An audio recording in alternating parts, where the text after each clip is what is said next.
Tamar's name, there's Mehmet's name, should we kind of, share these, speakers, like, 4, 5, 4, because actually we've got 12 in all. Maybe I can do the first 4 and Tamar can do the second, next 4. And Mehmet, if you wish, you can, take over, or we could continue, no problem, as you wish. All right, so ladies and gentlemen, thank you very much. And I would like to thank our organizers once again for this very, very academic, beautiful activity. Natala, Ganadze, I mean, you're so kind and generous and so dedicated. I wanted to, congratulate you in person and thank you actually in person. Hopefully one day in Tbilisi. But, from here, actually on the screen, thank you once again for. You're welcome. It's a beautiful, beautiful activity. As for our first speaker, that is Mohammed Reza Walizadeh, and he is going to present for language anxiety in virtual classrooms in Turkey. So this is quite a familiar topic, of course. Anxiety is quite an important issue, isn't it? My God, I mean, all people, of course, most people feel anxious when they speak, when they are in classes. So let's see, of course, Mohammed Reza will present to us this presentation. Okay, Mohammed, yes. So you've got hello, good time until 13:15. Yeah, thank you very much, dear Professor Erdogan Bada from Çukurova University. I'm also from Turkey, teaching here in Turkey. And it is nice meeting you, all of you, and all your colleagues. And first of all, I want to appreciate all your efforts for this organization, good organization, and nice topics that you had before this session. Thank you very much. I start, if you let me to do. Please. Yeah. As you see, the topic of my presentation is foreign language anxiety in virtual classrooms in Turkey. Now we live in the pandemic situation, and again, this anxiety and anxious students, and the topic, took momentum in this situation. And because of that, I did a research on this topic, and now I will report my results. First of all, let's go to the anxiety, the general concept of anxiety and definitions. First, Spielberger, 1983. According to him, anxiety is the subjective feeling of tension, apprehension, nervousness, and worry associated with an arousal of the autonomic nervous system. If we talk physiologically, we have a part of brain that is called amygdala that, is responsible for controlling our, emotions. And whenever we are anxious, whenever we're stressed, whenever we are situated in arousal and anxious situations, this part, gives signals to the brain, the other parts, and it affects our behavior. And this is very important. Krashen, Stephen Krashen, has in 1970s and 1980s, put forward some hypotheses, and one of them was affective filter hypothesis. And in that hypothesis, this great man, and the pioneer in the field of second language acquisition and learning, raised this topic that whenever the comprehensible input and input is exposed to these anxious, feelings and affective filter, then the production and the performance will be affected, and learning, becomes in a poor situation. What we should do is to lower the affective filter and lower the anxiety in our classrooms. Another definition of anxiety is by Scoville, 1978. That is, anxiety is a complex affect concept associated with feelings of uneasiness, frustration, self-doubt, apprehension, or worry. And we have another anxiety types, if I mention some, for example, according to McIntyre and Gardner, another kind of anxiety has been recognized. Of course, we had two types, transient anxiety and trait anxiety. Trait anxiety, is permanent and transient anxiety is just related to the situation. And the third one here, according to McIntyre and Gardner, is anxiety, specific anxiety. And according to Ellis 1994, this kind of anxiety is aroused by a specific type of situation or event, such as public speaking, examinations, or class participation.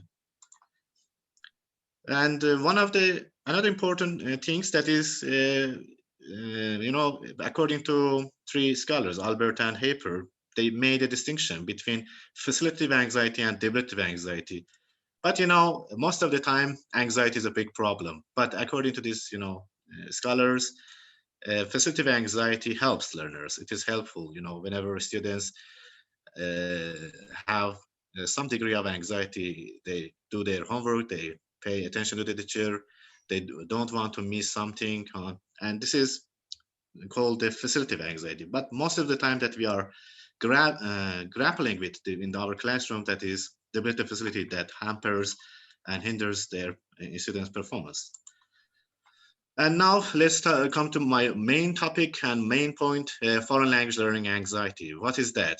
Foreign language learning anxiety is defined as a distinct complex of self-perceptions, beliefs, feelings, and behaviors related to classroom language learning arising from the uniqueness of the language learning process. Language learning process is a complex process.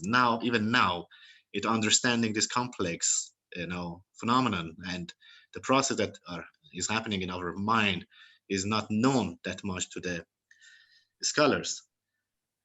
And whether FLA can interfere with language learning has long been investigated. You can see lots of research studies conducted on this field, whether to see foreign language anxiety affects and in what phase. It has been found as one of the main factors that can hinder, and the probability is much, it can hinder effective teaching and learning a foreign language. Moreover, it can cause learning a foreign language an unpleasant experience. We say that our environment, our students should enjoy learning a new language, and they enthusiastically follow the teacher and their assignments and their attendance. But unfortunately, this anxiety, foreign language anxiety, whenever it becomes unpleasant, it is very problematic. Considering the importance of foreign language anxiety, researchers have tried to understand the construct and have been searching for ways of decreasing levels. If you look at the 4 skills that we have in second language or foreign language learning, that is listening, reading, writing, and speaking, we have 4 types of anxiety, again, related specifically to these 4 skills. For example, we have listening anxiety, reading anxiety, foreign language or second language, writing apprehension or writing apprehension anxiety, and again, we have problems in 4 main skills, not in just one main skill that is, for example, listening. No.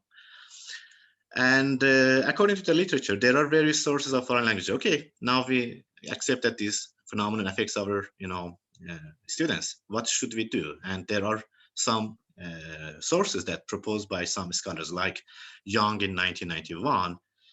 It could be caused by personal and interpersonal factors, learner beliefs about language learning, even teacher beliefs about language teaching. It affects not teacher himself or the learner, teacher-learner interactions and classroom procedures. And at the end, testing, that is the main part that is a very anxious, moments for the students experiencing, when they are being tested. Furthermore, foreign language anxiety can be caused by competitiveness among learners, harsh error correction, and perfectionism. I want to especially, Erdogan Hocam, you are here, you hear me. In our Turkish context, we have this problem, students, and we have, according to some scholars, speaking syndrome. And this is because of this anxiety. Turkish students are at the same time shy, and they are afraid of making mistakes in front of other people and maybe becoming ridiculed, or some people maybe laugh at them, and they are perfectionists. Maybe they lack the knowledge, but they want, because I had some intimate talks with my students that I'm teaching speaking in university, and they told me, some of them, teacher, we want to get 100 or a good score, or not attending even the exam. And they have these perfectionist ideas, unfortunately. And in recent years, you know, we have online education, and I want to directly go to my study because maybe, and just mentioning one point that, you know, sometimes this online education and the facilities and technology that we have, you know, reduces anxiety according to the scholars. And, you know, computer mediated communication for speaking, that whenever students are situated and using and drawing on this technology, and this way it reduces their shyness and even their, it's better the traditional one. Yeah. Then I had three research questions in this study. Number one, how do the Turkish EFL university learners feel about traditional and virtual classrooms? Number two, what reasons do the Turkish EFL university learners provide for their feelings? And at the end, which type of education do the Turkish EFL university learners prefer, face-to-face or virtual, and why? Yeah, we have our methodology participants, that 212 students totally. This study was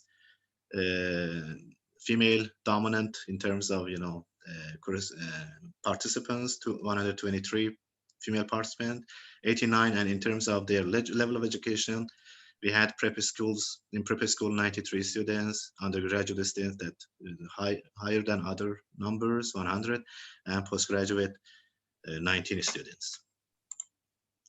And instruments was a questionnaire that, you know, based on the Google form that I made, I, you know, forwarded them via social media, WhatsApp, or whatever I had at my disposal. And voluntarily, I asked the students to answer these questions that was composed of open-ended and closed-ended questions at the end, and also a Likert scale questionnaire.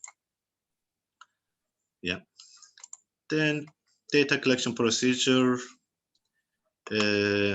Before the study, of course, because my questionnaire was adaptation from a scholar, then I should have made a pilot study, and I made that, and the reliability was calculated 0.75, that is acceptable according to Palin 2013.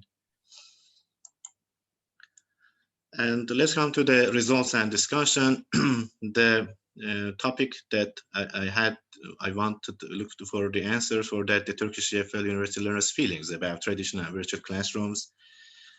Very few students, 8.5%, said that they rarely to never feel easy in a real face-to-face classroom environment, but the percentage of the participants who said that they rarely or never feel easy in online classroom, but the percentage of the participants who said that they rarely to never feel easy in an online classroom environment was higher. You know, in previous studies, you know, the Turkish context, I think this anxiety is also, as I told you before, it is a context sensitive. Majority of the scholars, before conducting the study like this, they feel that maybe students will prefer to have online education, and they feel good and uneasiness. But according to my study, it was not the case. And students in quality part and my reporting, you will notice that they complained, especially about the power went off, I don't know, power cut off. They had internet phobia, some of them. Even they had, you know, they are afraid of, you know, opening the camera, turning on the camera. And also, again, lots of problems that you will see. The Turkish EFL university learners' reasons for their feelings. Okay, what were their reasons? I want to go to the main part. Although below a third of the learners, 30.1%, stated that they have technophobia, 70.8% of the respondents said that long time use of technology during the online classes makes them anxious about their physical and mental health. Lots of students also, whenever before conducting this study, complained about this issue in our university.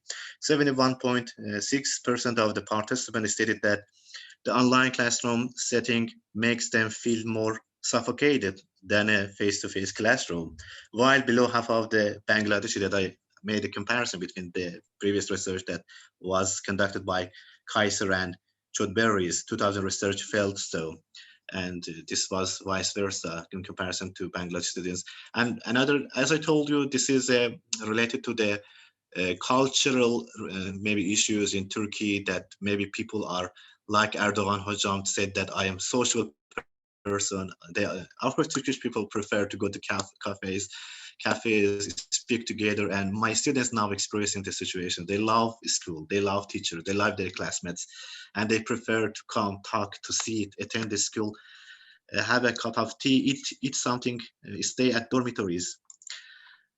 And now I want to read some of the comments that my students had. For example, because in real life class environment, you have more warm relations, as I said, with friends, you can be like a family, but in a virtual class, you don't feel relaxed. In a real face-to-face classroom, interaction is more intimate and friendly, which reduces my stress and anxiety. You see the difference, in face-to-face, they say that we have some of them, of course. This is the comment made by just one student, of course, each one. I like eye contact and direct speech. This way is natural. I can also get a quick and understandable feedback. And I feel more comfortable when I talk with my teachers and my friends in a real classroom. Talking in front of a screen is more stressful for me. I always get palpitations when I speak in the online class. Interaction in face-to-face activities is by far better, and I can easily convey my points in real classes, because when I don't have eye contact with others in the class, I feel confused. Confusion in online classes is stressful and tiring for me. Some also mentioned their lack of technological knowledge as troublesome in online classes. According to IDEN 2011, also stated that internet familiarity can be a factor considerably affecting the anxiety level. Those who are not good with technology in online education have problems, but there are no problems when they are trained face-to-face, because not every person is good with technology, and these people are afraid of making mistakes, but in face-to-face learning, these problems disappears. Some pinpointed the technological infrastructure problem, such as power outage, as I told you, or internet low speed, I don't know, or non-existence of internet connection. And communication struggle in face-to-face education, because there are no problems such cutting off the internet, etc. There is no problem with internet in face-to-face classes, so students can listen carefully and lesson is not interrupted. Nevertheless, in terms of the benefits of the online classes, 67.4% of the students said that because they do not have to answer questions. Can you give us your concluding remarks, please? Is it possible? Sorry, I don't have your voice. Can you give us your concluding remarks, please? Yeah, sorry, I got it, thank you. Yeah, these are the comments, because it was mixed method study, qualitative and yeah, just making this point that about the Turkish EFL universal learners preferences and reasons. They had some comments. Again, I want to read the last ones. For example, one of the students said, I do have to work in order to pay my tuition and expenses, both for school and for my home. Virtual classes are giving me opportunity. They prefer, why they prefer to, virtual classes? Because, some students, unfortunately, in third world countries have this problem. They, at the same time, work and, get the education, and this was an opportunity for him. I know him also by name. Online education is flexible. It gives me more free time. Otherwise, it would not be possible for me to attend any other classes because of lack of time and not being in a bigger city. Because lessons are recorded, when the lessons are over, I feel better. I'll have a chance to watch the lessons again. As the concluding remarks, the findings of the study entails reiterating the Bangladesh's research, again, recommendation. Instruction need to employ more innovative techniques to make online language classes more exciting and interactive. The government and policymakers must upgrade the internet network to ease such anxiety. And this is the concluding remarks. Thank you, Erdogan Hocam, for giving this opportunity for me. Sorry, but thank you very much. Thank you very much, Mohammed Reza. Thank you so much. Thank you. I'm sorry, but we don't have time, for questions and answers. maybe towards the end or at the end of this, session, we can have a joint, Q&A session. Let's just, move with our next presenters.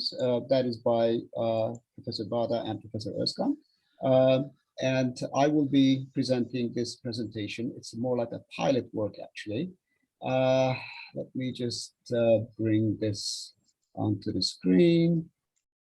Okay, here we go. So this is by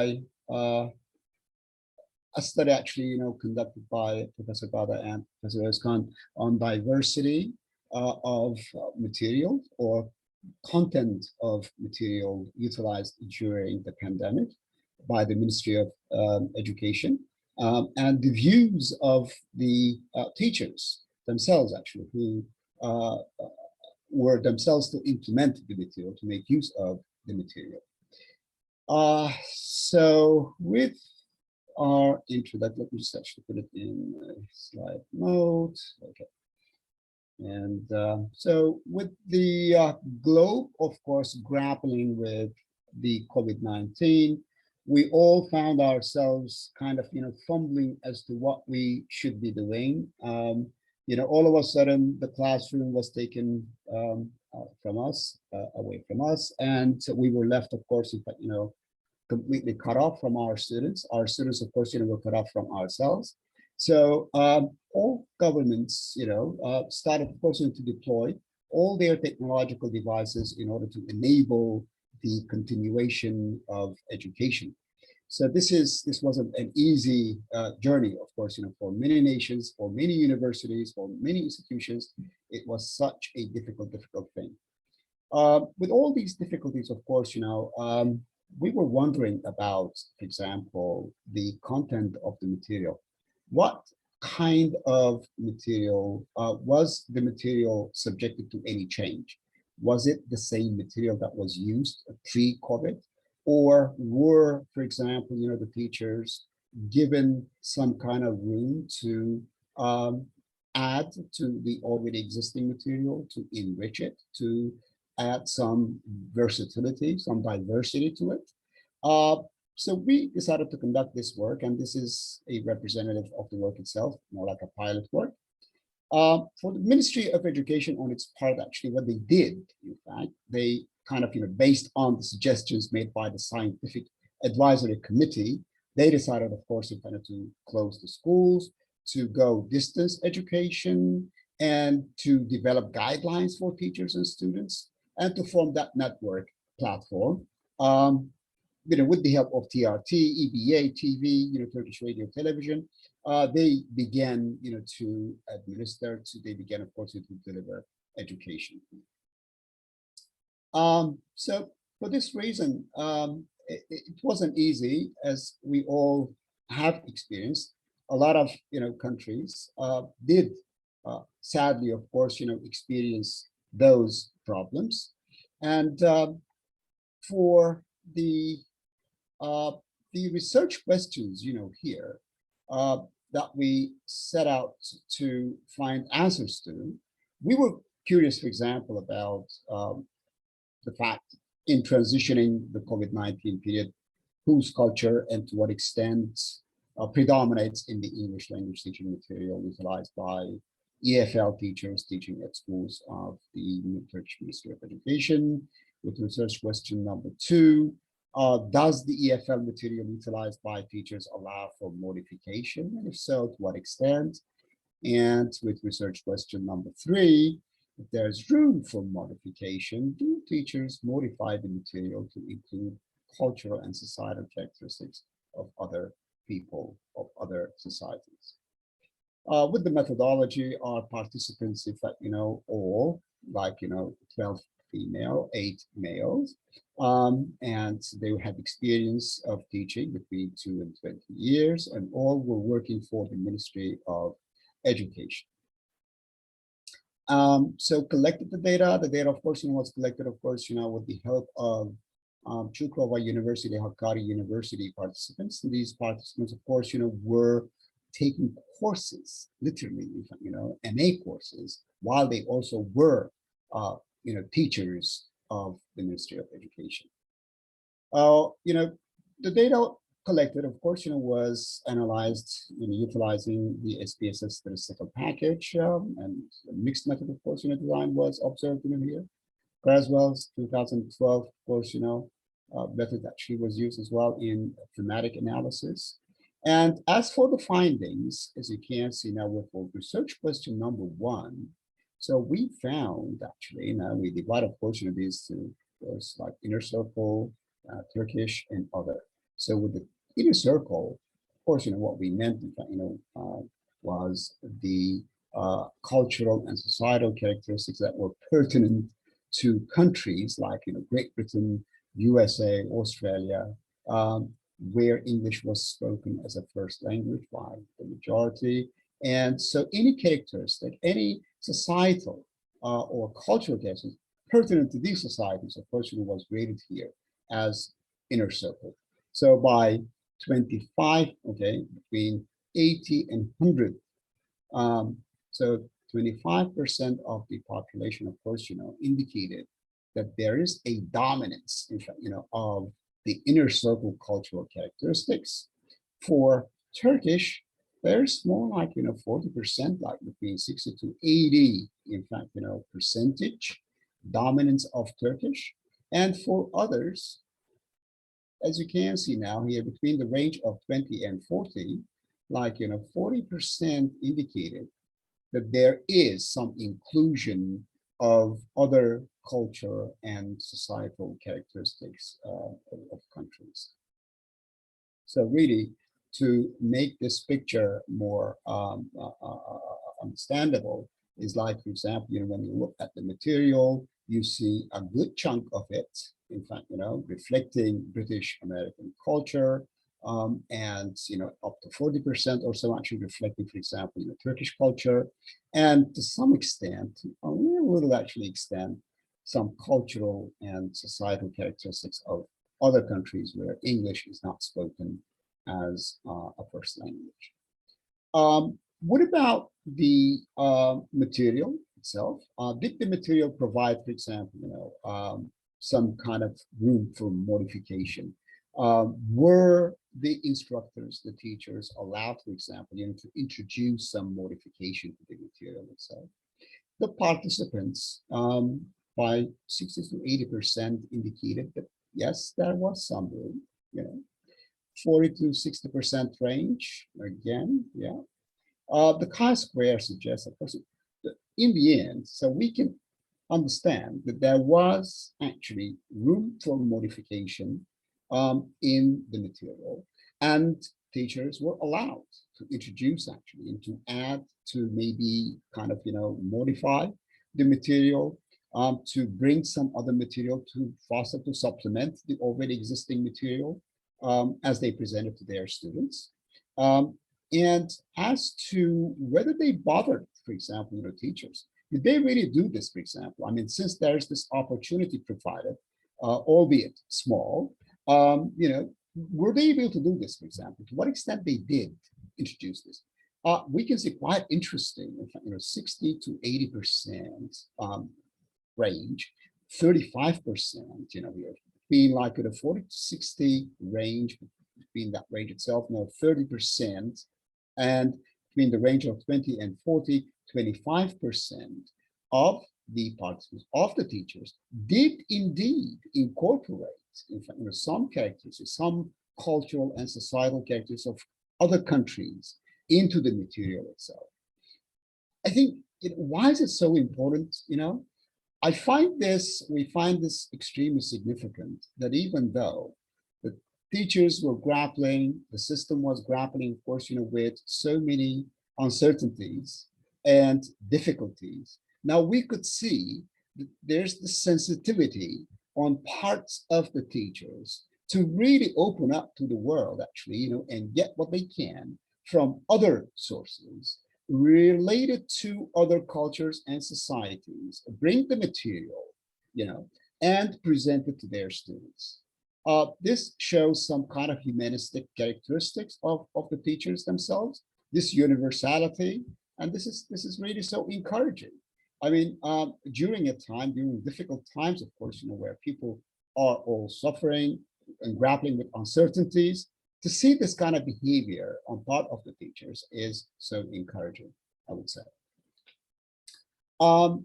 The findings, so we can see, of course, in fact, here, we can see substantial percentage, like 25%. So I'm not going to really read everything in here now because, you know, I summarized almost everything, in fact, about that. But for the conclusion, so what I can say here, with day-to-day uncertainties emerging about the means and effectiveness of instruction due to COVID-19, with this study, we aim to specifically delve into the content of English teaching material utilized in the educational institutions of the Turkish Ministry of Education. In the investigation, we were curious about whether the pandemic affected the shaping and remodeling of the material's content, whether the material allowed for some addition of outer circle content, and if it did, whether the teachers introduced such a variety to their teaching material. Our findings revealed that while the material mainly reflected inner circle and significantly host country cultural and societal texts, still, with around 20% inclusion, other outer circle societies found place in the material, as I said before, which is pretty encouraging. Now, even in time of difficulty, to see this tendency of teachers trying to incorporate some material related to other cultures and societies is pretty encouraging. I think it's more like it reflects, in fact, our humanistic characteristics, here. So thank you very much, and I'm not going to be taking much of your time, and that's preferences. I hope I'm quite careful with the timing, and we can, if you have any questions, I can take one or two maybe, or if not, then we can continue with our next presenter. Can I?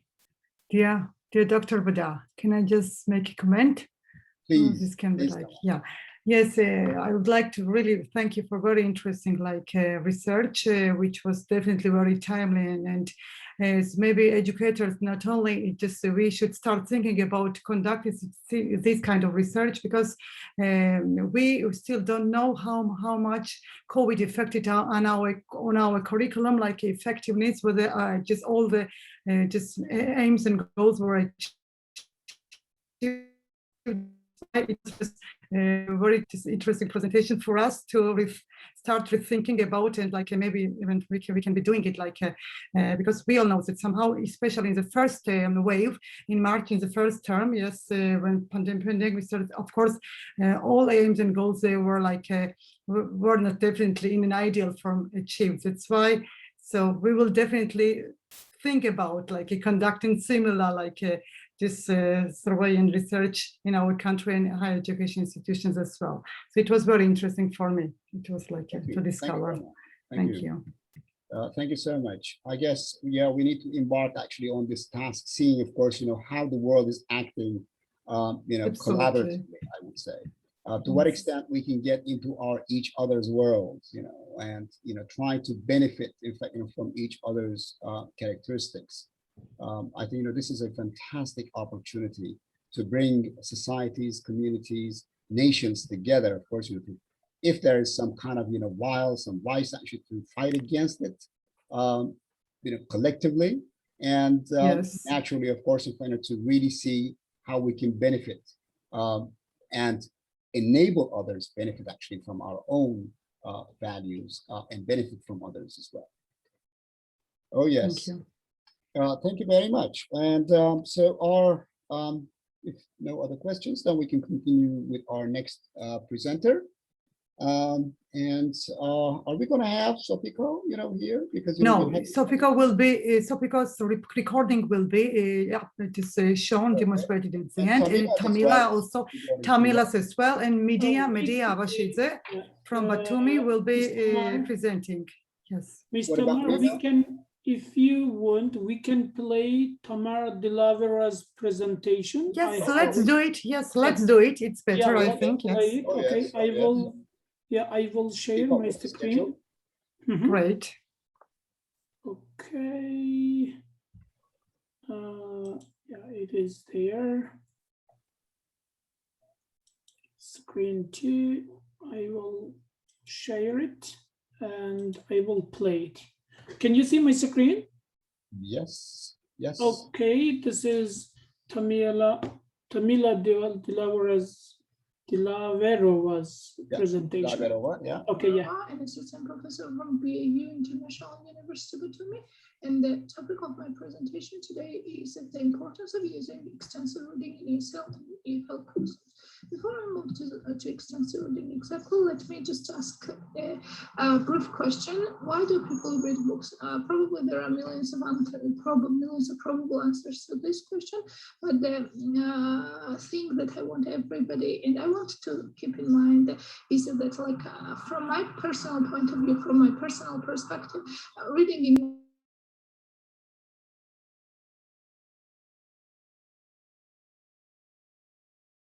voice is not heard.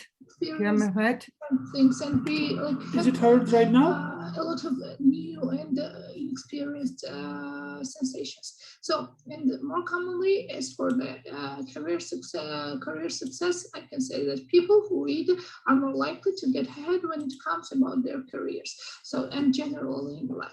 Okay, let me move then. Like, as my presentation is about a foreign language and about EFL and ESL, like why is reading essential for foreign language speakers, the foreign language speakers and learners? First of all,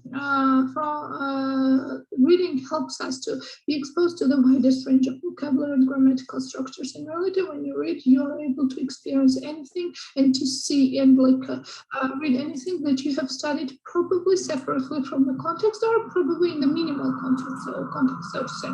So another thing that reading helps a person, a foreign language learner, is that in reality it fosters our ability to properly think in that language, because like the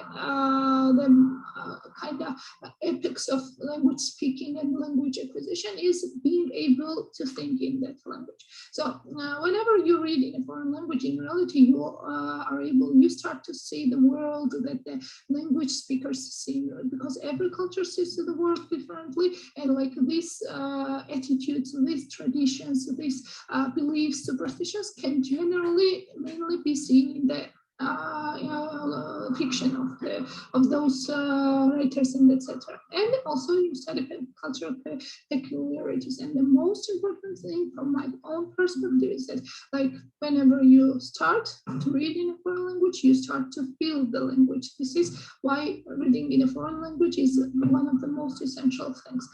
It's like step by step we have already come to extensive reading. Let me briefly summarize what is extensive reading. So like different from intensive reading, extensive reading is free reading. It's a kind of book flood or reading for pleasure in a way of language learning, including foreign language learning through large amounts of readings.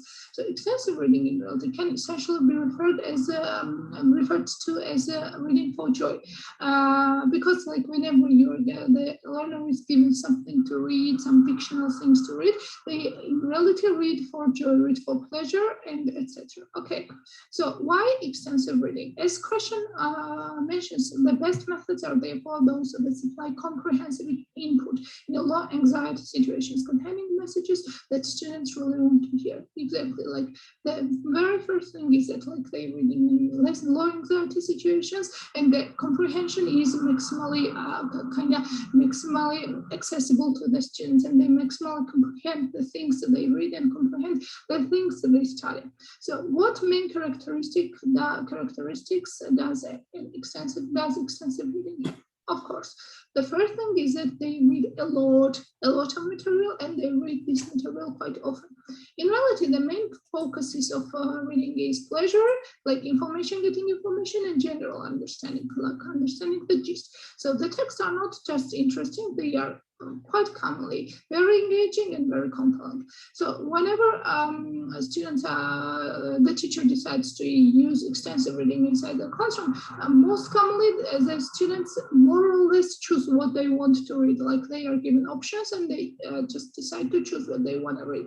So materials are within the language competence. Yeah, you like the teacher must choose the material that is appropriate for to the levels of the students. And if you like give B2 students the material that is in reality C2, then the extensive reading will become boring and it will in reality discourage students. So reading is individual and silent. Yeah, they don't read it like verbally and orally. They just read it silently and get pleasure from it, I would say. So and the speed is faster, not deliberate and slow. The teacher explains the goals and procedures clearly and then monitors. Yeah, teacher monitoring is very important while doing extensive reading. Other way, it will look like just reading, not extensive reading. Okay, what are aims of extensive reading? What aims should teachers have when using extensive reading inside the classroom? The first and the most important essential aim is to motivate students reading English and like it, and then achieve an increase in reading fluency. It's not only reading fluency, in reality, step by step, they will achieve like fluency in their speeches, in their like writing, and etc. Okay. The benefits. How do the students benefit from extensive reading? So first of all, extensive reading increases reading speed. Yes, step by step, like after reading probably 10 books, they will become faster readers and they will become more kind of fluent readers. So it improves reading comprehension, improves grammar and vocabulary, as already mentioned, and improves writing, listening, and speaking skills.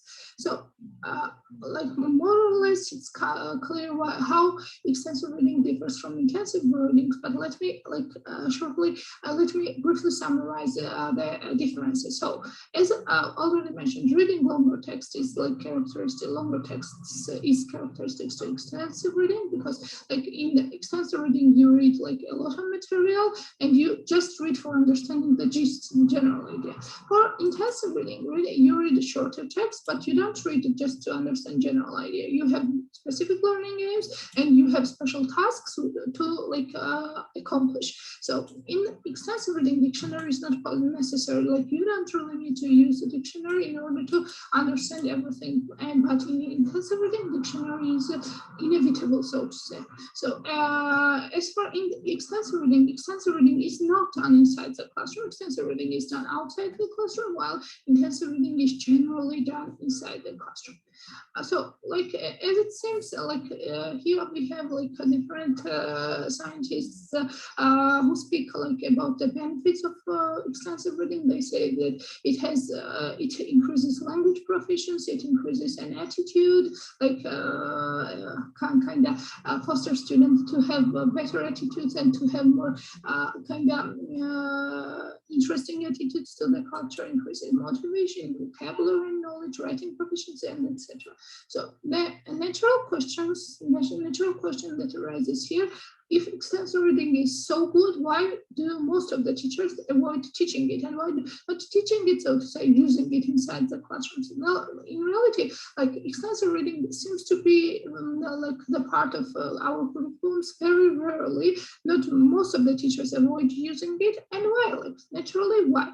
So first of all, the first most common thing why the teachers avoid extensive reading is that inside the curriculums and inside the classrooms, we don't have sufficient amount of time. So we are suffering from insufficient time. So extensive reading seems to be too costly in reality. You need to choose the offer students option, you need to buy these books and etc. And this is why they avoid extensive reading. So most of the time, not most of the time, very frequently, in reality, reading materials are not available. They are not, the schools don't equip teachers with these reading materials. So extensive reading is not only linked to the syllabi and the examination.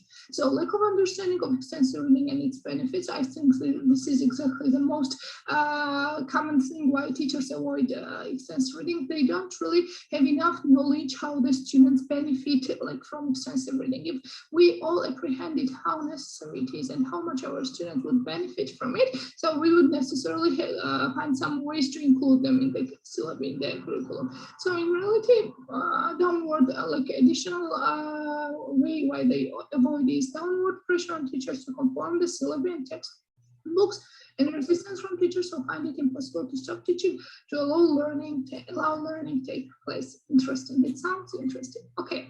So in reality, like after mentioning so many benefits and so many good things about about extensive reading, I would say that like each of us in reality should try to find ways to find the kind of methodology, appropriate tools to use extensive reading inside our classrooms. Okay, what role does a teacher play in extensive reading? Why, like we can say that students, learners can study, can do the reading by themselves, but in reality, the teachers take a very important role in the extensive reading. We teach them to love to read. This is the idea.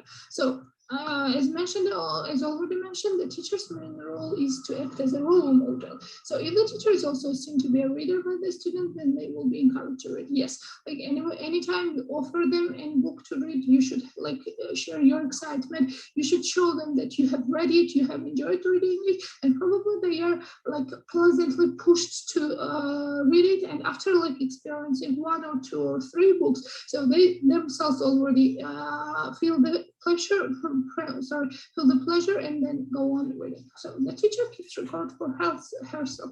This is the way to show the student that you are interested in what they are doing. Generally, when they see responsibility from you, they become more responsible. The teacher takes an interest and keeps record of what students are reading, and this can encourage students. And this is very important, and we will discuss it later. And the teacher acts as a motivator. Capturing students' interest is a key. If the materials are available, are interesting for students, they will likely read more. And like this is where teachers' main role appears to be, like you need to choose prop material properly. So what activities should a teacher use to motivate students and to use less time inside the classroom? The first thing that a teacher can use is a reading log. The example of the reading log I have here is just reading log while reading. When the student reads, and like you observe how fast they are reading, how many pages they read, etc. So generally in this reading log, they input date when they started, the title of the book, start page, stop page, and number of pages read. Here they mention like how many pages a day they read. This is like to observe like what frequency, how frequently they read the books. But after reading the book, it's very interesting to have the summary of the book. And why? Summary reading log, so-called summary reading log.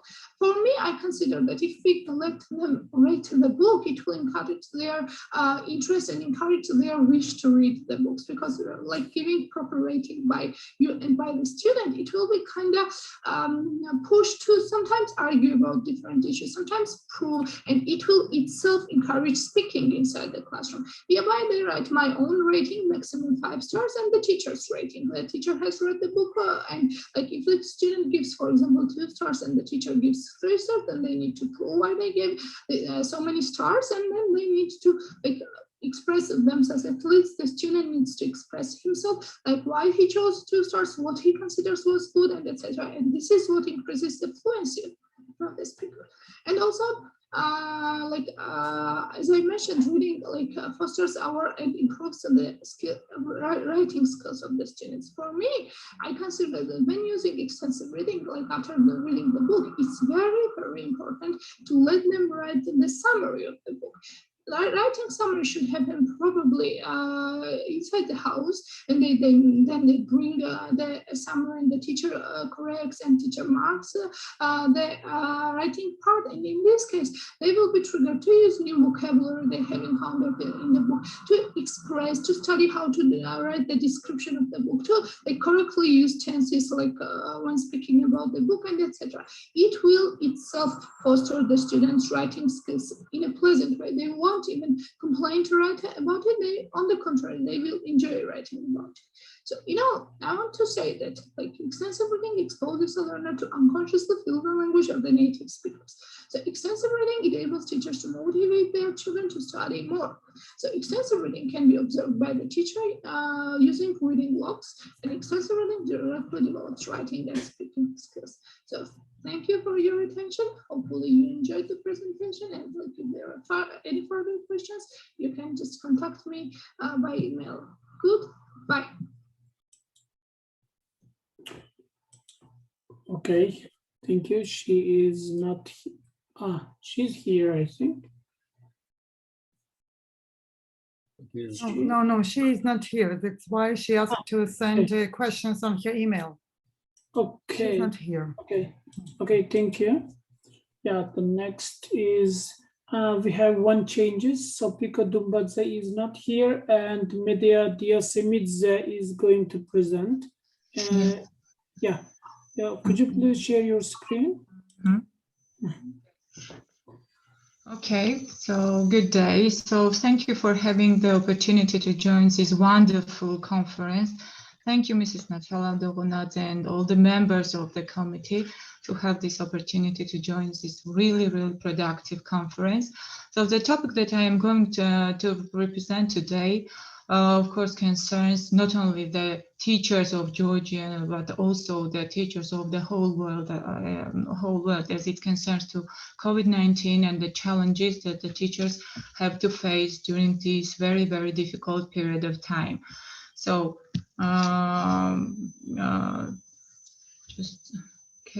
so teaching has never been an easy job. The demands on time, emotions, and mental health have always been challenges teachers have to face, but they do it because they love their students and have deep desire for them to succeed. The 2020 pandemic evidently disrupted the educational system, not only in Georgia, but throughout the world. The universities have been forced to transit face-to-face to online learning that places students and teachers in a difficult physical environment. It appeared a really new and great experience for both students and teachers as well. In this topic, I'm going to focus on the teachers and the challenges faced by them while pandemic.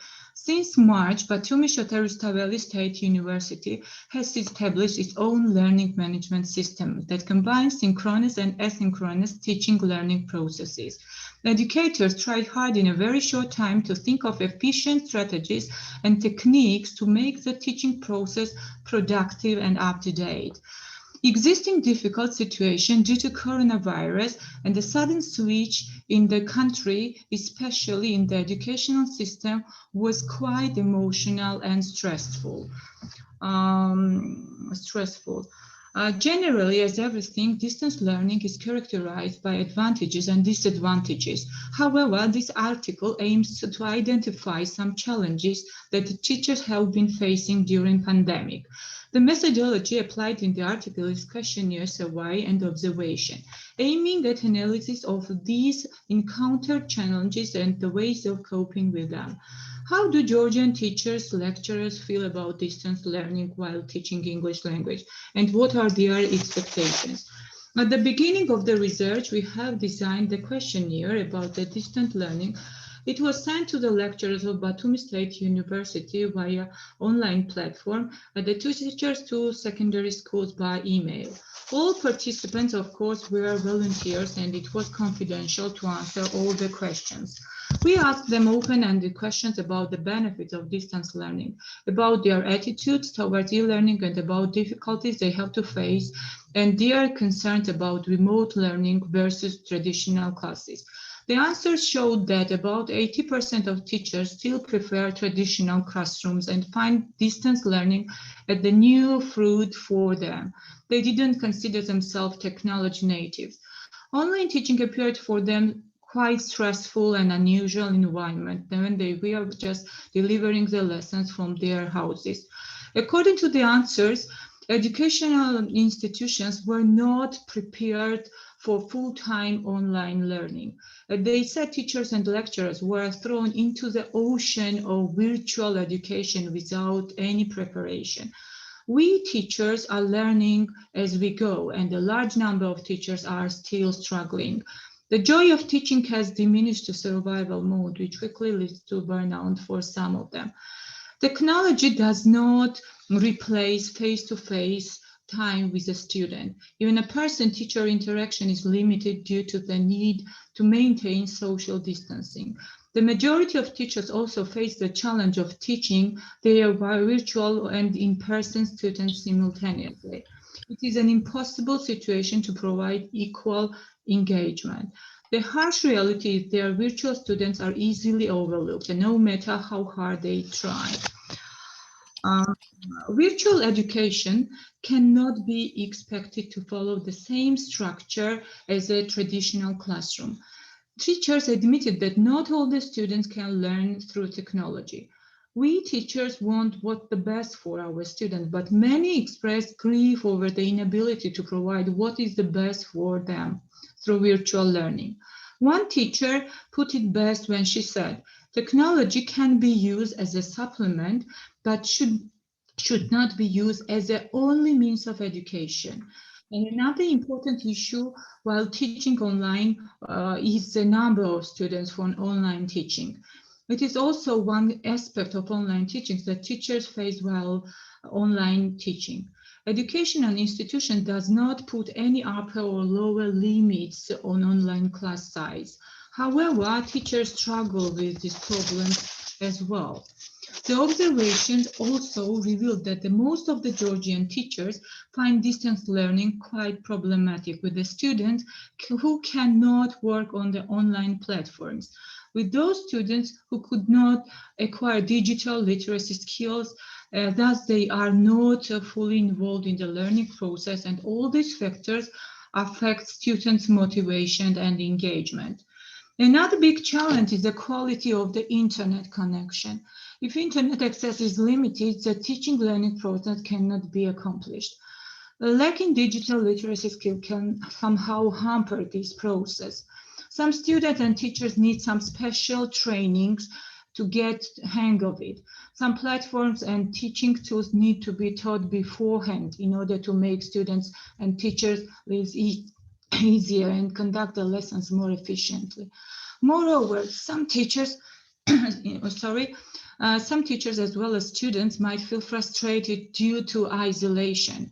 Isolation will do no good to the students who belong to some ethnic minorities and different communities, or the students with some special needs, as online learning will not ease their integration into the community. They might need peer support and to cope with some challenges and get used to the process. But the disadvantages of online teaching can be listed as follows. The flexibility of planning our schedule if you are unable to manage your own time. So isolation, that is also the problem, and it is lack of communication with both teachers and students. Less of focus on practical skills, and the cheating, because sometimes the weaker students might get higher scores in tests, especially when they have someone to help them. So another problem is the health problem, because when they are spending much time on the internet, so they might damage not only sight but also the back. And self-motivation, which is not everyone's strong asset. Online teaching means teachers will have to spend far more time compiling and organizing the resources, uploading the material and downloading the students' work, assessment rather than teaching. And this does not establish the trust. The findings also made us think about teaching online more deeply, as the teachers play a major role to engage the students actively in the educational process. So they have to work a lot on this point. Teachers should constantly attend the online workshops and training about planning lessons in distance learning that are quite popular and frequent nowadays. And I want to mention the e-tech workshop that is also very useful for Georgian teachers, because there are the meetings where the Georgian teachers can attend this workshop and they can share their experience as well. So when the help of the various modern activities, so we have to just implement all this activity in our teaching process. With the help of various activities, we have to boost students' motivation to attend online classes. We should use authentic materials and relevant topics for the students in order to enhance their participation in our online lessons. We have to incorporate online tools, and they really appeared motivating for students. Okay, so well, the observations revealed that the skills that a teacher needs to master when teaching online are following. So computer literacy skills, communication skills, facilitating communication among the students, patience, encouraging student-centered learning, using efficient strategies and techniques to engage students, flexibility, addressing a variety of student learning styles, and providing, of course, constructive feedback. So good teaching always requires full engagement in students' learning through explanations, illustrations, question-answer sessions, or group discussion. It depends on both attributes of teachers, instructional materials, and students' perceived approach toward the class. In online teaching, a teacher must ensure his or her strong presence in the virtual classroom. Also, it is inevitable for the teachers to make students feel connected to the classroom and lecturers. Teachers should make students feel empowered in the virtual classroom. In closing, it can be said that the COVID-19 pandemic has brought a far-reaching change in the way teachers teach in the face-to-face traditional classroom. Hence, the teachers must collaboratively address all those emerged issues of online teaching. They must try to employ all kinds of possible techno-pedagogies and available resources to ensure effective teaching in online classes. Planning lessons, of course, take time. Lessons need to be planned thoroughly, equipped with more colorful and involved activities to enhance students' motivation. It takes time in terms of planning the lessons, checking homework, giving feedback, recapping and reviewing the material. But the lessons need to be planned thoroughly in order to catch up with the syllabus, for the lessons to be smooth and involving. When written tasks are done, so they also need to be checked thoroughly. However, students expect their work to be appreciated, and constructive feedback needs to be given in order to make them not to feel demotivated.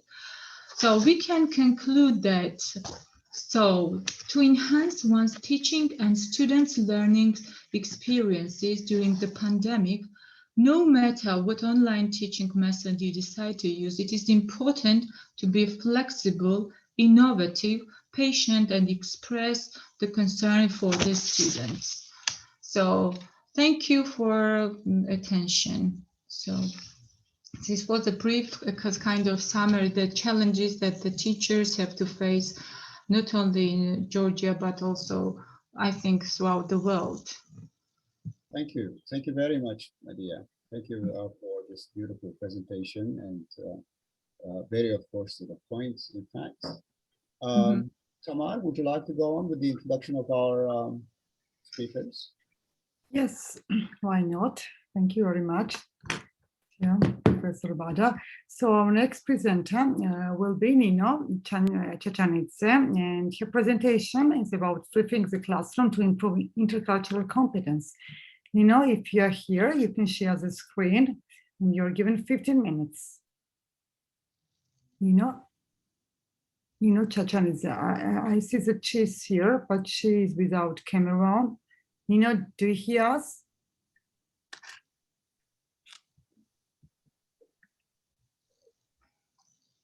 Maybe we can give floor to another Nino. Until yes, she's from Batumi. Yes, Seems to be. Sorry. Connected. Maybe connectivity is low on your side. But yeah, we can swap. But both are Ninos, and maybe Nino, if you're ready, Nina Samnidze, maybe she can present. She's also from Batumi, and this can be good substitute. Nina, and your presentation is about fostering student engagement in online classes. Nina, you can share the presentation, and floor is yours. Good luck. Is it shared? Yes, yes, we see it well. Okay, so I will get started. Hello, everybody. I'm Nina Samnidze from Batumi Shotarustaveli State University, and my presentation today is called Fostering Student Engagement in Online Classes, the issue we are all concerned about, which gives us food for thought, apparently unites us all. Since March 2020, along with the detection of the first coronavirus case, Georgia has made a big decision of shifting the traditional classroom to online teaching that turned out to be totally a brand new experience for the educators as well as the students.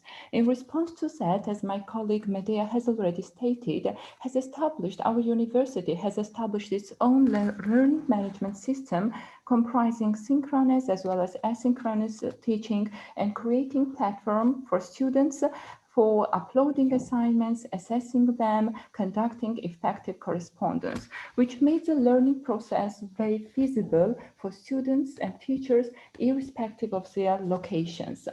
We started using platform. However, this sudden move to remote teaching, Zoom platform, however, this sudden move to remote teaching brought a lot of uncertainty and hassle, which made students reluctant to attend classes and caused anxiety. As a result, their motivation foundered as the challenge of getting students to participate has intensified in remote teaching. We as well teachers also faced certain challenges, and we had and at the same time, on a positive note, we had the chance to explore and gain new skills of remote teaching. Actually, we embraced the challenge and did our utmost to encourage students to take on active learning. We've been exposed to myriads of workshops, training courses, to just get to know to new methods, new strategies of getting students engaged in remote learning. The aim of the paper is to find out the ways of boosting student engagement in remote learning and to focus on effective teaching strategies that have been successfully applied in our teaching at our university. No doubt, one of the most successful critical components of online learning represents students' effective engagement.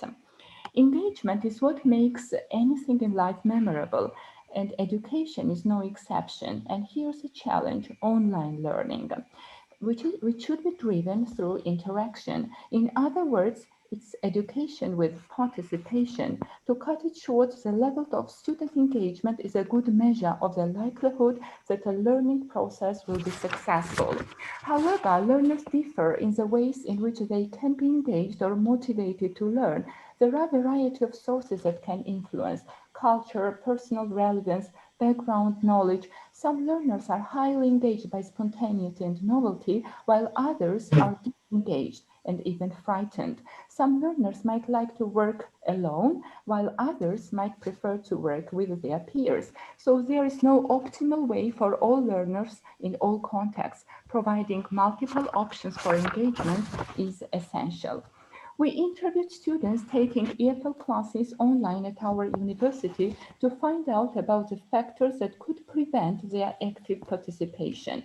Vast majority of students named the stress, anxiety caused by isolation in the learning process, not being part of the team, having less chance to collaborate, lack of interest, and shortage of engaging tasks were named as the most preventative ones. So we gave a deep thought to this matter and thought of some solutions that could somehow improve these impediments.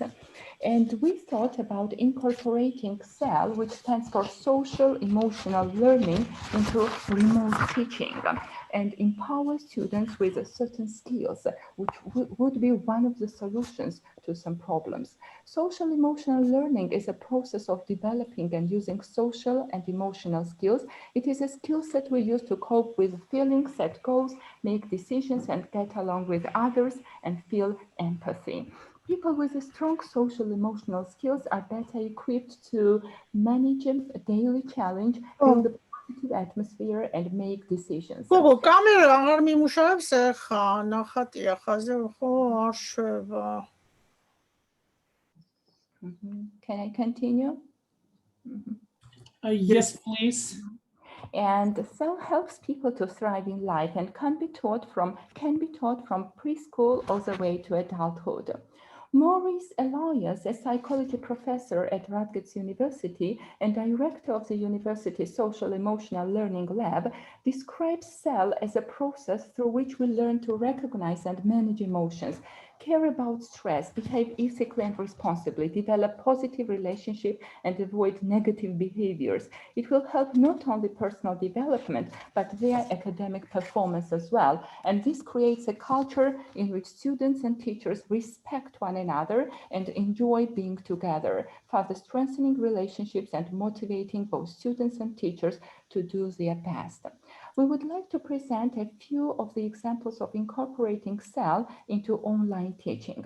And so I would name one, welcoming or inclusion activities rather than jumping right into instruction, starting with brief routines and rituals, provides us with interactive experience that gives everyone a voice that connects the community of learners. A few examples would be using open check-ins to give students an opportunity to identify their emotions, such as zone of regulation, mood meter done in a variety of ways, which raises their self-awareness. We might ask students on a scale of cats, how do you feel today? Or how do you feel when the teaching process starts actually at the beginning of the semester? And they share their feelings and emotions to us. Have a kindness of conversation, asking everyone to share an act of kindness they have given or received recently. And permission slips turned out quite effective, which help us to set our intentions and focus. Share examples such as, I give myself permission to really listen with both my ears, but my eyes too, in the virtual reality. And all these things help our students to engage well, to engage deeply in the remote learning, as well as engaging strategies. For example, such as educators, we often use engaging strategies like breakout rooms, small group discussions, wait time, jigsaw, but incorporating personalizing tasks would work the best. Using the approach like discover, discuss, demonstrate gives learners opportunities to explore content better, content before direct instruction, which provides opportunity to construct meaning through collaboration and communication with others. This 3D model facilitates learning and increases motivation. Learners can discover asynchronously outside of class or live lessons, which gives them more control over pace. One best example would be flipped learning.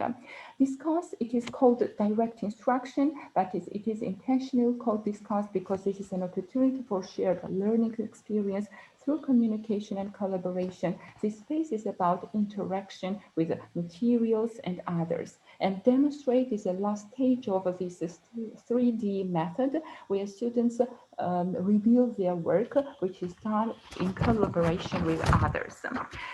So in order to engage students well, we've also counted to implement growth mindset into our teaching, especially in remote teaching.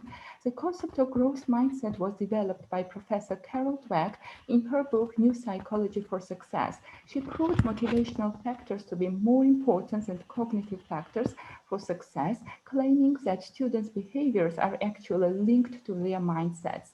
After decades of studies, she provided a new approach about success based on two predominant concepts, growth mindsets versus fixed mindset. It is known that language acquisition requires a lot of effort and time, since it is a long journey accompanied with failures as well as accomplishments.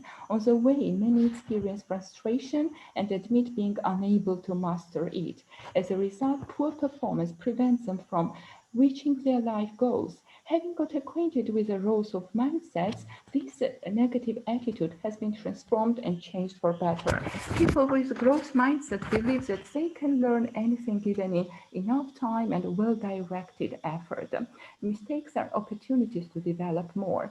And in contrast, people with a fixed mindset believe that talent is innate and unchangeable. Having a growth mindset means more just being open-minded. It's about taking feedback, learning from experience, and coming up with strategies for improving. It's believing that even if you fail at something, you can still succeed.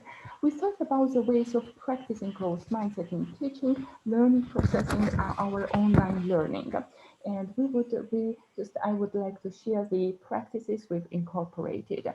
First, giving specific rather than general praise. For example, great or well done can be replaced with good variety of vocabulary, or can be just emphasize the effort students made and not the results.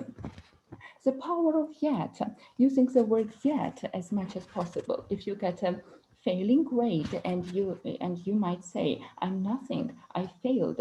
But if you get the grade not yet, it gives you the path to the future.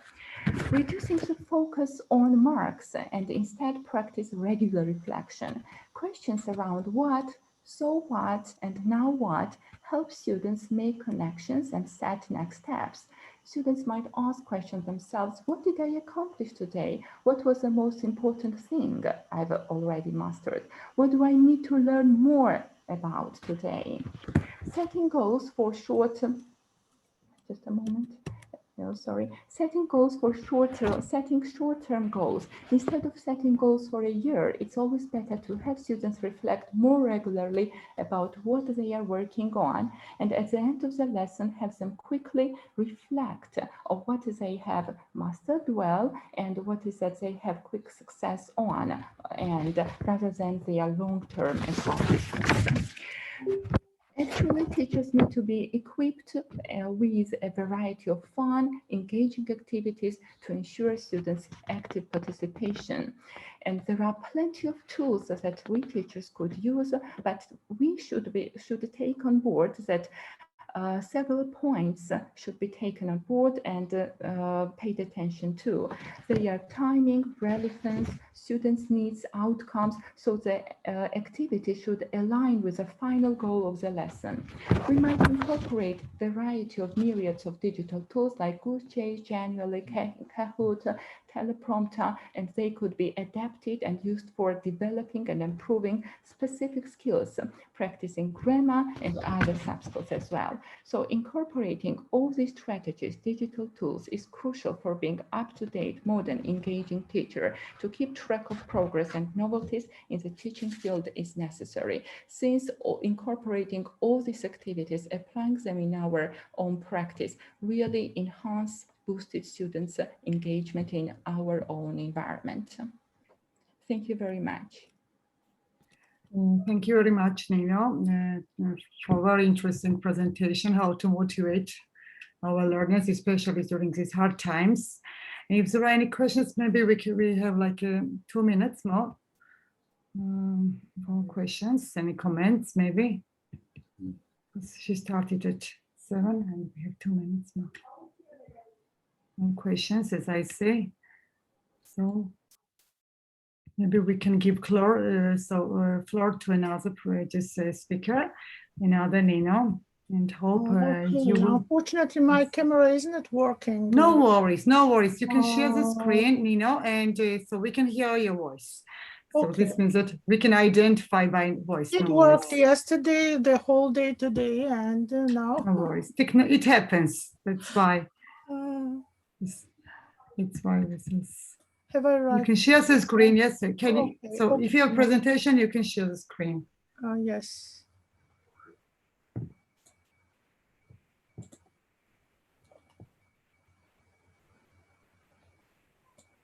Can you see the presentation?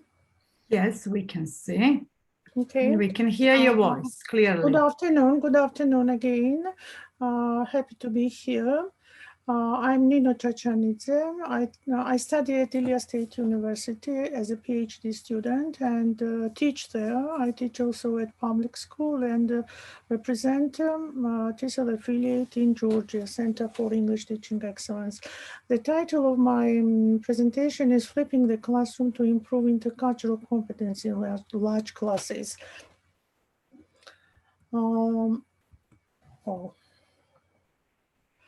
Flipped lessons are the representatives of blended learning, as we know, and it has a history of about 30 years. It is always discussed with comparison of ordinary classroom learning and explained by Nick Pachi and Sue Mainley and David Noonan. Sorry. Take it here. It was also called the inverted classroom, where the teacher should give students possibility to discuss the originality and flexibility of the approach with students. It's kind of warming up to ensure them that this kind of lesson will work. To give freedom of choice of the lesson topic, and I always give the list of topics and they choose themselves, and instead of intercultural texts, they have other topics, and the most popular is emotional intelligence with them. And the teacher should provide with motivating videos, of course, and teacher should consider the skills which students already possess and to adapt more difficult material to students' needs and abilities as usual. And the most very interesting explanation of and comparison of the ordinary classroom setting and the flipped classroom setting is by Noonan. I like to think of it as brick and click, and he characterizes the ordinary classroom setting as brick, which is conservative classroom facilitating social and cooperative learning scenery, where the learners are provoked to learn through peer interaction and immediate teacher feedback, as we all know, and the possibility to deal with questions and confusions at the moment when they arise just at the in the classroom. One of the best sample of blended learning is flipped lesson, as we have already said, and it is called a click by David Noonan, because it creates the autonomous environment which involves powerful digital tool or learning system. It has its benefits. It has its benefits, flipped classroom. While using web-based tools, students have to practice and acquire new skills without classroom distractions. And they can work out the skill of self-direction of their learning. But it is not necessary to give some videos. We can give them any kind of text or dictionary tasks instead.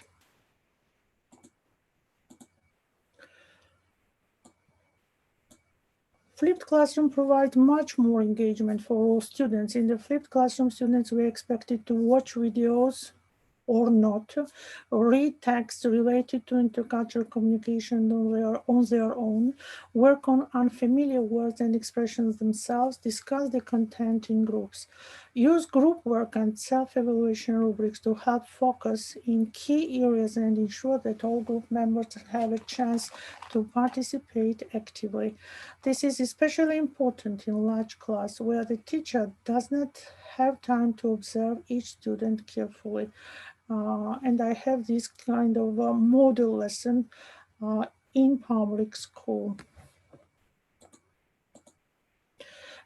This is Bloom's revised taxonomy, where we can compare the setting of the ordinary classroom lecture or lesson and the flipped lesson, where everything is done upside down. For example, if the order is remembering, understanding, applying in class, and analyzing, evaluating, creating out of class.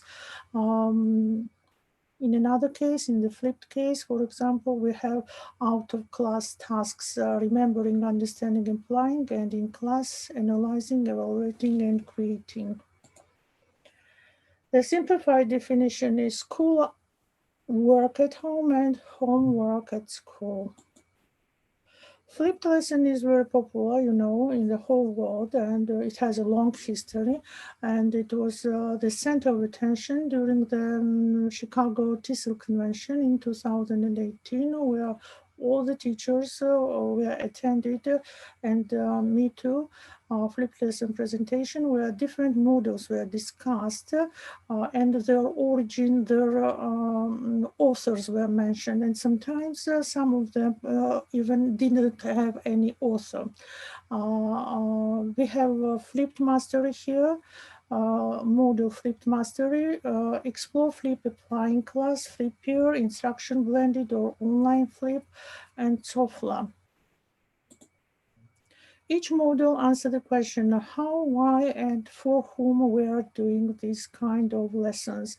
And I conducted this lesson before pandemic, and it was assessed with the highest grades.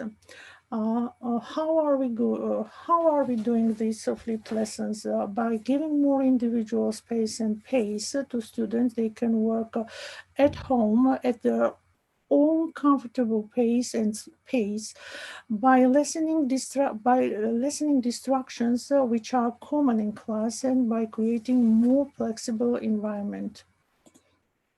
Now, why are we doing flipped class lessons? Because there were 20 and more students in my class as usual. They are large classes and very difficult to focus on individual ability. And classroom environment became a real brick. For whom? For students who respect informal learning. And nowadays we know that informal learning is put forward for EFL clubs, all kinds of English language camps, working with online resources and independently. For children who are autonomous learners, and to participate in projects and conferences. This is the bibliography here, and that's all about. As for the intercultural competence developing context, it can be changed by any other topics which are within the interests of the children. Thank you for the attention. Thank you very much, Nino, for very interesting presentation. I think we have time for just questions. Please, you're welcome. If any questions, any comments, any ideas or suggestions, the speaker is with us, and I'm sure she will be eager to answer. Yes, please.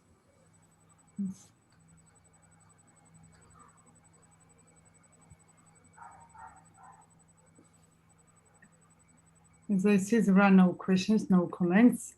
So in this regard, Professor Bada, I guess, yes, if you have any, yes, something about you're this welcome. flip model. Yes.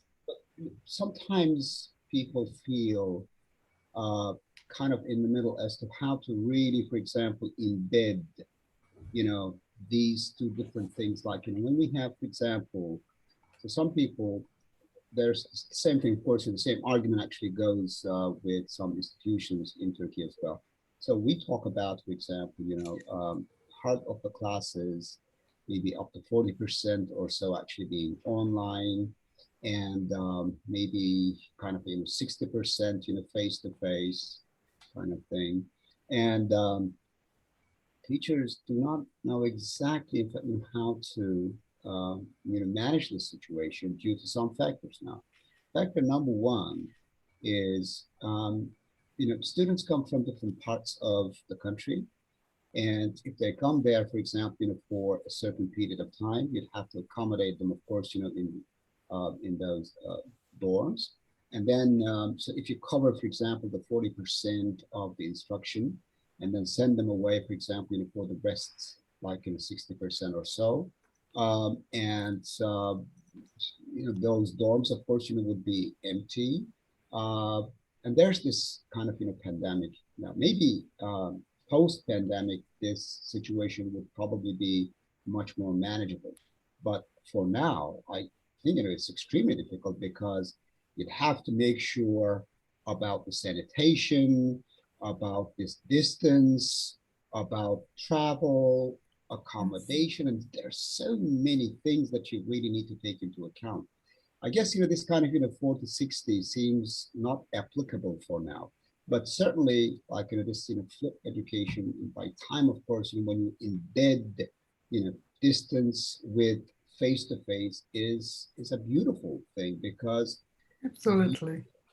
invite the students to come to the campus. You would enable them to kind of, inhale that, campus atmosphere for a while, maybe for a week or so, and that would be a good change for them. That would give them the opportunity to socialize, to get to know each other, for example, because we're human beings. Of course, we need to be, even though, of course, we are carrying out with this, virtual environment. I guess we all need to get together once in a while, socially in person, to get to know each other, to sit actually, and a cup of, tea and coffee, for example, with each other, sitting, of course, and sharing things. Yes. So for that reason, for now, I guess, there's this more like a transition, and there's a Yes. prospect actually for this post-pandemic, hopefully. And this is a fantastic model. I mean, on one hand, you utilize technology, you make the best of it. And on the other hand, you don't cut off individuals from each other. You bring them together. You let them have the opportunity to share, and sit and discuss. And again, go actually and have their own private, existence before a screen and carry on interacting with people from different parts of the world in different programs, more international, more universal programs. Yes. This is a fantastic opportunity, Yeah, I conducted this lesson before pandemic as a model lesson and as an experiment, but nowadays I see it is the necessity, and tomorrow we shall have the chance to create a kind of new teaching model involving these flipping lessons, more fruitful and more ecological learning, I think so. Yeah. Absolutely, absolutely. I agree with you. But everything is in moderation, I think, if we don't go to the extremes, if we kind of, maintain some kind of balance, we all can mutually benefit from what is, offered to us. I think only the challenge is to seek, to look for you have already mentioned the balance between online and live sessions, the optimal version of it. Oh, yes. Oh, yes.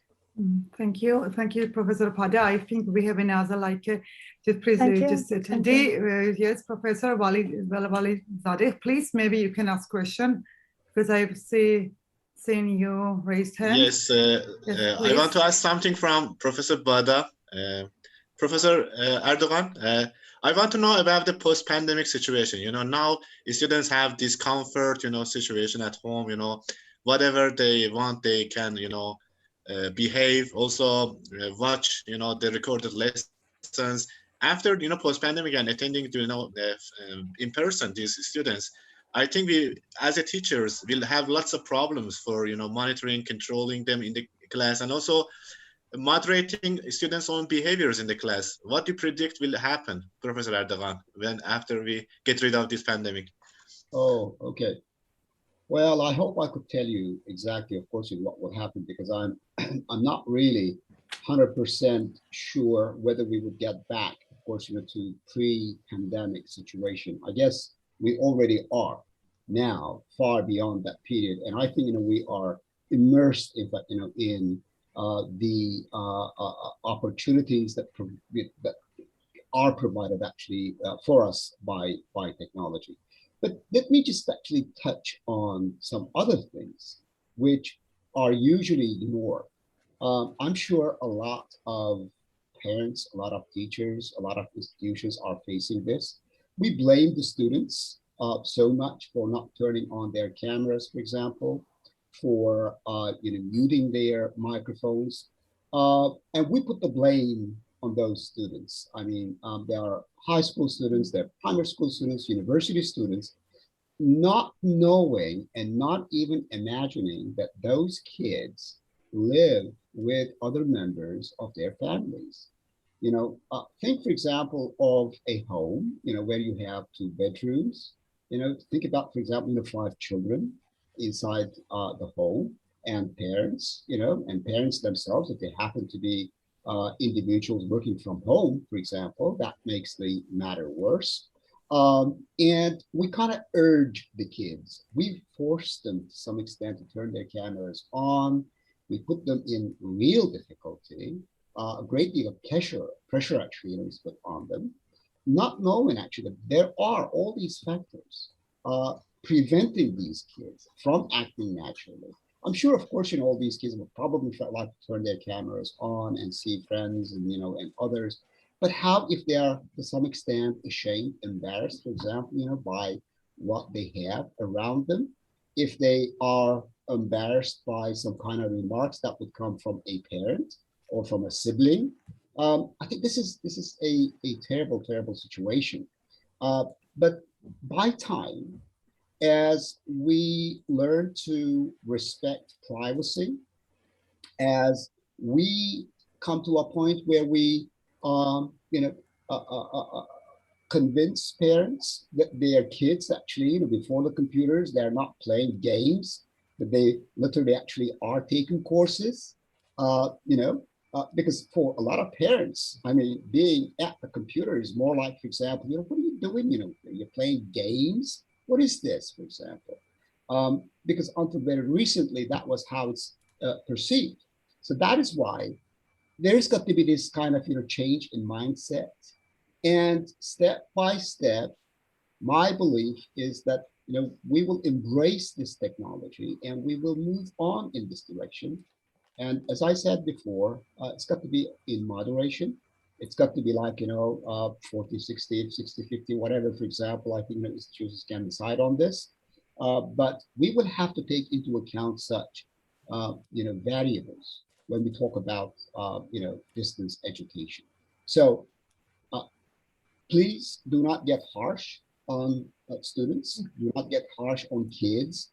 If they're not doing something, they are not doing it for a reason, and it probably is a viable reason. And let's try to understand the depth of those reasons instead of, for example, blaming those kids and branding them actually as kids good for nothing. Thank you, Professor Bada, for very valuable input and interesting, definitely ideas. Yes. If there are no more questions or comments, maybe we can move to another presenter. Nino, would you like to add anything from your side? If not, I think I want to express my idea about the future of the learning. And I should say that the combination, and it is not a new, the combination of online teaching and informal teaching will be the best outcome for the success in the future. But it needs time, I think so. Okay, thank you very much. Thank you. So the next presenter will be Rusudan Kogokhia. So Rusudan, you can share the screen. Thank you. Just a minute. Presenting. Actually, we are on time, even like 5 minutes ahead. That's why we can just spend time on like a discussion as well. Thanks organizers for giving me opportunity to take part in such a productive conference. So topic of my presentation is English language integrated studies across sociocultural background. One of the necessary preconditions for free integration in the political, economic, and cultural space and full realization of one's personal capabilities is the implementation of successful communication, which depends not only on language skills, but also on understanding and respecting different mentalities, traditions, values, historical and cultural contexts. At the current stage of development of the theory and practice of teaching English and other international organizations around the world, issues related to the integrated teaching of language and culture are given priority, as teaching English is not just a simple transfer of linguistic knowledge. To develop skills needed to communicate in this language, which is closely related to ethno-social cultural knowledge, without which it is impossible to form communication competence in English. Language can make people share culture. Language itself is an important part of culture and the necessary condition for its existence. Language not only reflects but also creates reality. Linguistics is completely involved with cultural historical content. Language is the basis and product of culture because for man, the world is presented through the prism of the language, history, and culture of the people. Culture and history are realized primarily in language. Language is means of creating, storing, and developing them. With the help of language, objectively existing creations of people, separate social groups, material and spiritual cultural vehicles are created, which are reflected and established in the language, its vocabulary and etymology. Linguistic science can now accurately reflect the cultural national mentality of its carriers. Culture and history are taught not separately, but through facts reflected in the language, which gives some information about the country or the language to be studied. Languages means of transmitting information and cultural values accumulated by one generation to another. The study of linguistic area that most reflect the national characteristics of the culture of the language creating peoples. A realistic connectivity vocabulary, background vocabulary, linguistic culturology, and geography are leading tasks. The aim of teaching English, in addition to the transfer of linguistic knowledge, is to develop the communication skills necessary for successful integration into cultural, economical, and political space of the Council of Europe, which is closely linked to the background knowledge possessed by the language trainer. Such knowledge implies knowledge of the geography, history, literature, art, and cultural facts of the country to be studied. This explains the introduction of the English language, ethno-language, and sociocultural component in the language curricula of higher education institutions, on the basis of which students will develop knowledge of the country's traditions, culture, and learn about them general human achievements of civilization and the language of study. The cultural and patriotic value of the events, the universal references, and the orientation to the modern reality are the most important criteria for teaching English. The practical purpose of teaching English is to be able to speak or communicate freely in that language. In modern linguistics, communication is understood not only as the use of a language system, but also as a social activity. Communication is essential for people to be able to understand each other and unite their efforts to achieve a common goal. Communication is the first possible exchange of thoughts and information within the framework of human social activity. The address strives for the addressees to be able to understand him or her and thus fulfill the main purpose of the communication to convey information. Learning English in the context of the history and culture of the country has both social, pedagogical, and psychological, as well as educational, local, and value. Familiarity with the culture of the country to be studied reveals the way of life of its people, the cultural values of the country, historical facts, national peculiarities of geography, politics, and economy. In the process of teaching, it should also be taken into account that the word is simultaneously a linguistic unit, the meaning of which is fixed as a result of agreement beyond a given phonetic complex and the carrier consciousness of this language. Therefore, special importance was secured by the linguistic units that are represented in the aspect of linguistics because they can give us a certain amount of background knowledge. For example, historical and cultural information on the morals, customs, religion, rituals, humor, traditions, and art of the country of study. Providing such knowledge helps the students to master the elements of English language culture, increase his or her intellectual and general educational level, stimulate the students' interest, and create a positive attitude towards English and the people who speak this language. Sociocultural background knowledge facilitates the management of interpersonal relationships, promotes the development of the student's mentality in a foreign language, and the enhancement of his or her spiritual world. The process of education, which includes the acquisition of knowledge and the acquisition of social and cultural values, is carried out through a language. The problem of the relationship between language, culture, and health is not new. Adequate perception of the interlocutor speech and understanding of the regional text, access to the background knowledge possessed by members of a certain linguistic and ethnic community is the main goal of ensuring intercultural relations. Participation in this process requires communicative competence, knowledge of communicative behavior. In modern linguistics, communication competence is referred to as linguistic, knowledge of linguistic materials, as well as the ability to organize verbal communication, taking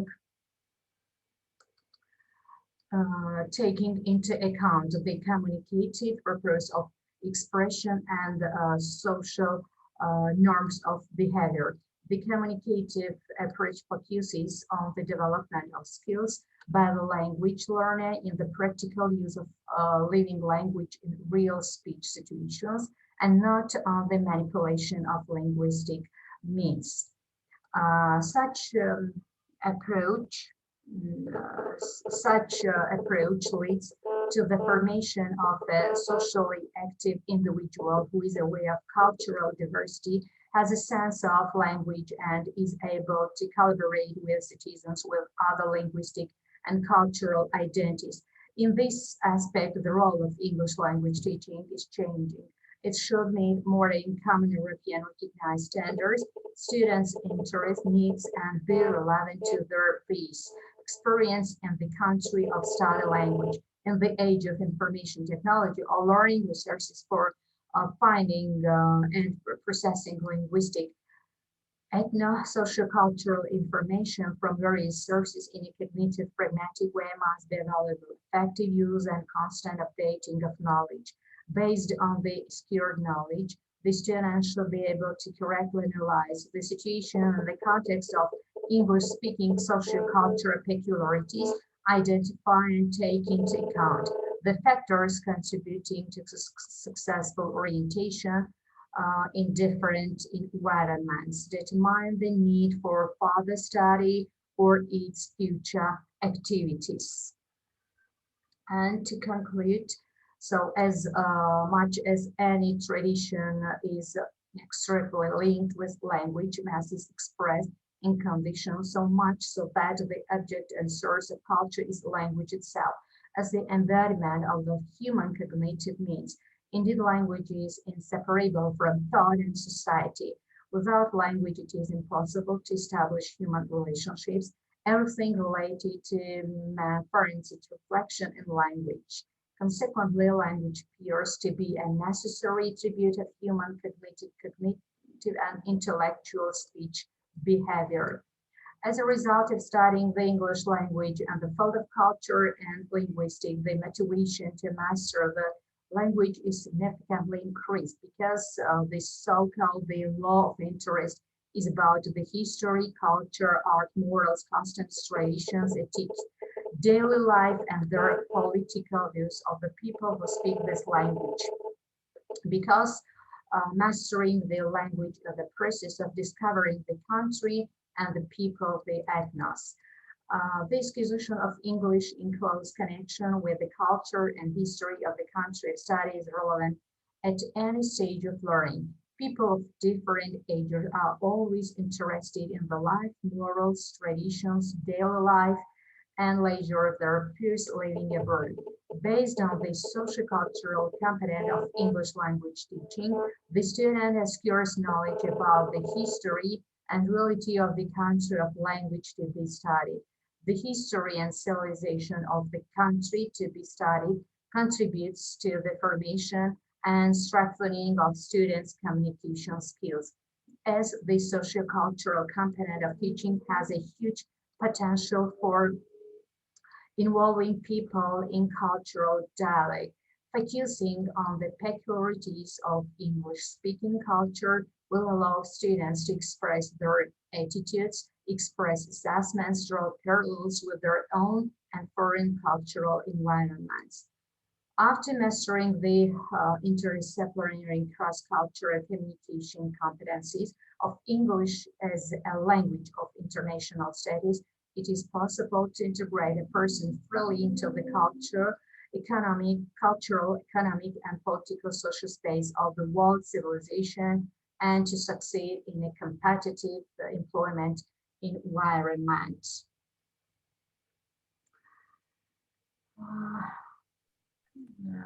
Thank you so much. Thank you very much. I tried my best to give brief summary. Thank you very much for a very interesting presentation on a very just interesting topic, the role of language. Language as a lingua franca, and global language at the same time, like for language for communication, like unconditional is for the globe. So if there are any questions, we have, I think, like 3 minutes, because 15 minutes is allocated to the presenter. Is there any questions or comments? You're welcome. We have 3 more minutes. Any questions, any comments? I can see there are none. So, okay, Irina, just thank you very much. So in this case, I will move to next speakers. So let me just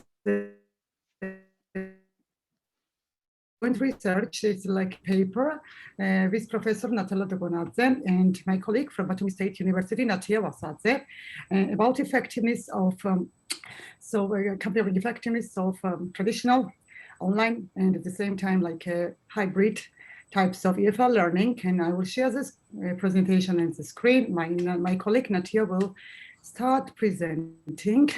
The floor is yours, Natia. So I'm here with you. Thank you, Tamar. Thank you. Yes, is my voice clear? Yes, yes. Can you hear me? Crystal clear. Yes. Thank you.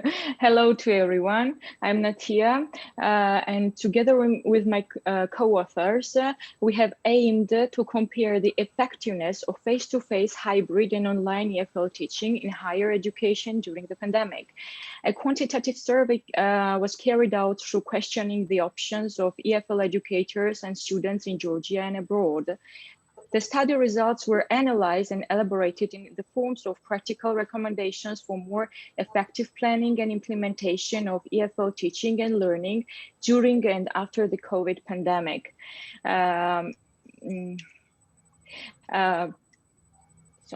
Georgia has responded to the COVID crisis urgently and tried to adopt up-to-date distance learning modalities through a variety of formats and platforms. We are solving the problems in the following areas: continuing education in face-to-face, blended and online format, countries' readiness towards blended or online education, adopting new assessment methods, ensuring professional retraining of the teachers and students to fill the gaps in response to the digital divide, providing technical support to Hayes in Georgia. Tamar, please. Yes, Georgia, to our luck, before the pandemic, a great number of CPT programs were organized by international and local organizations, including specific interest groups, international scientific and practical conferences, forums, workshops held virtually and on site, serving as a forerunner of new normal reality, which greatly contributed to introducing and practicing internationally recognized standards of EFL teaching learning, succeeding in spur of the moment transition to remote modality. Let's start discussing face-to-face learning method.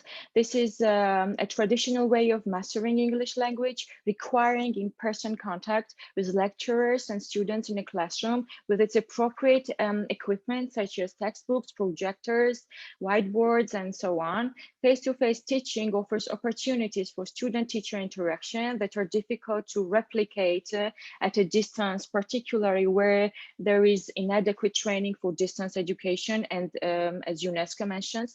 Therefore, the following points could be highlighted while face-to-face learning: dialogue between learners and instructors, knowledge sharing among students, which stimulates their involvement, and eye contact, encouraging interrelation. These points are valuable mediators while teaching English as a foreign language.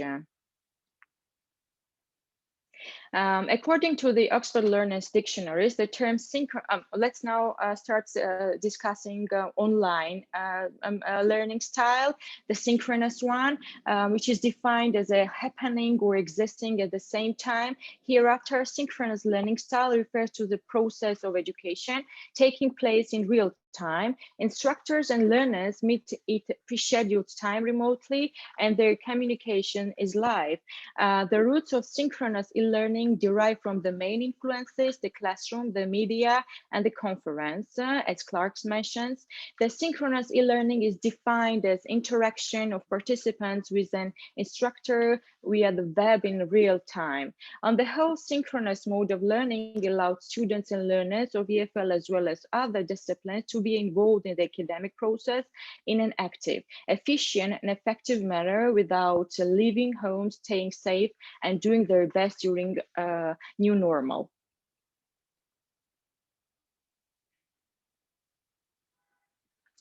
As for a synchronous type of learning, it is as defined two or more objects or events not existing or happening at the same time. For that reason, asynchronous learning is a method which depends on learners' own pace in a limited period of time. It means learners are provided with materials and assignments set in weekly, monthly deadlines on their own schedule, and as Maida's highlights, asynchronous learning is presented as an interactive learning community that is not limited by time, place, or the constraints of a classroom.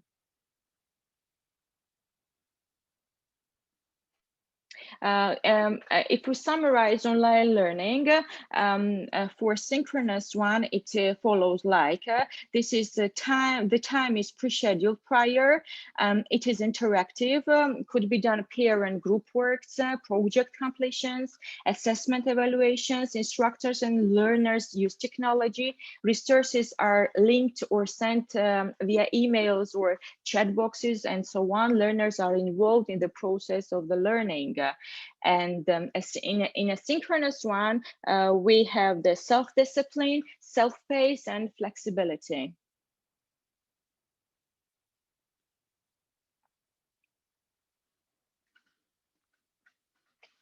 The third type of method is hybrid learning.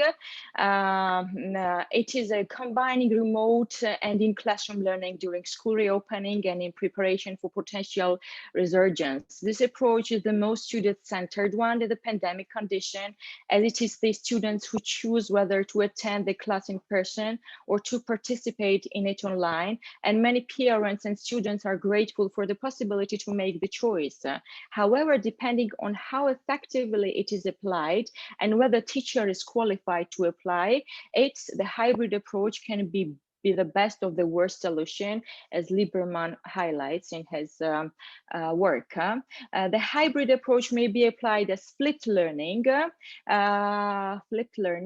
which will make the lesson more creative and students will be busy with more authentic activities.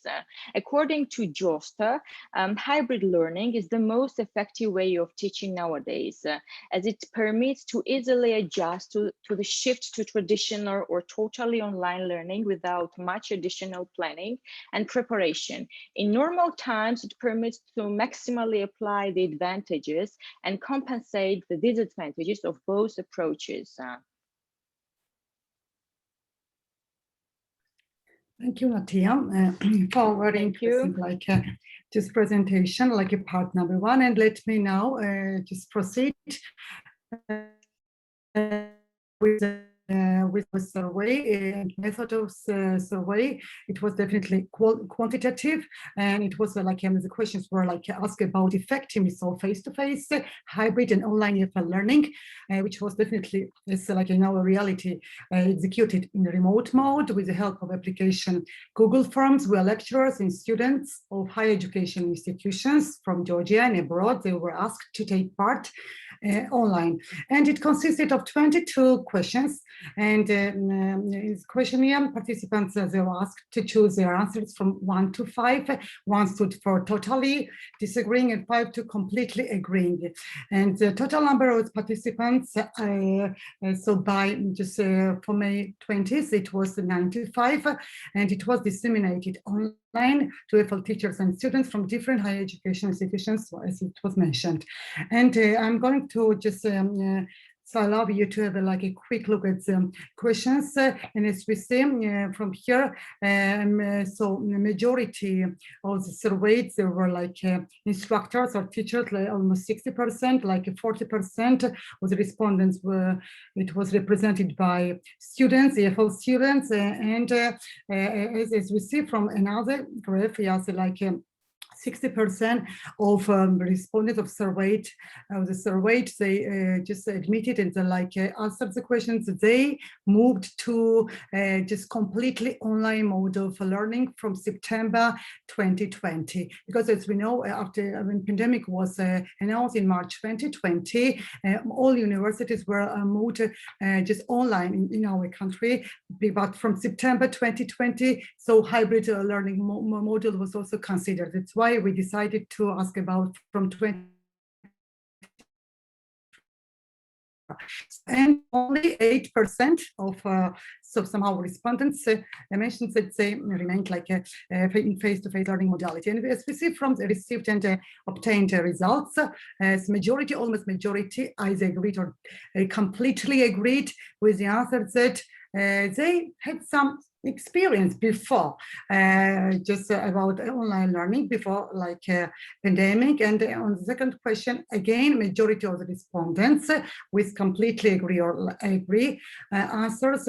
They also indicated that at the same time, they had some experience of hybrid or mixed types of teaching and learning, because we know that teachers, especially in EFL communities, they were very close to just integrating technologies, and they attended a lot of MOOCs and before this pandemic.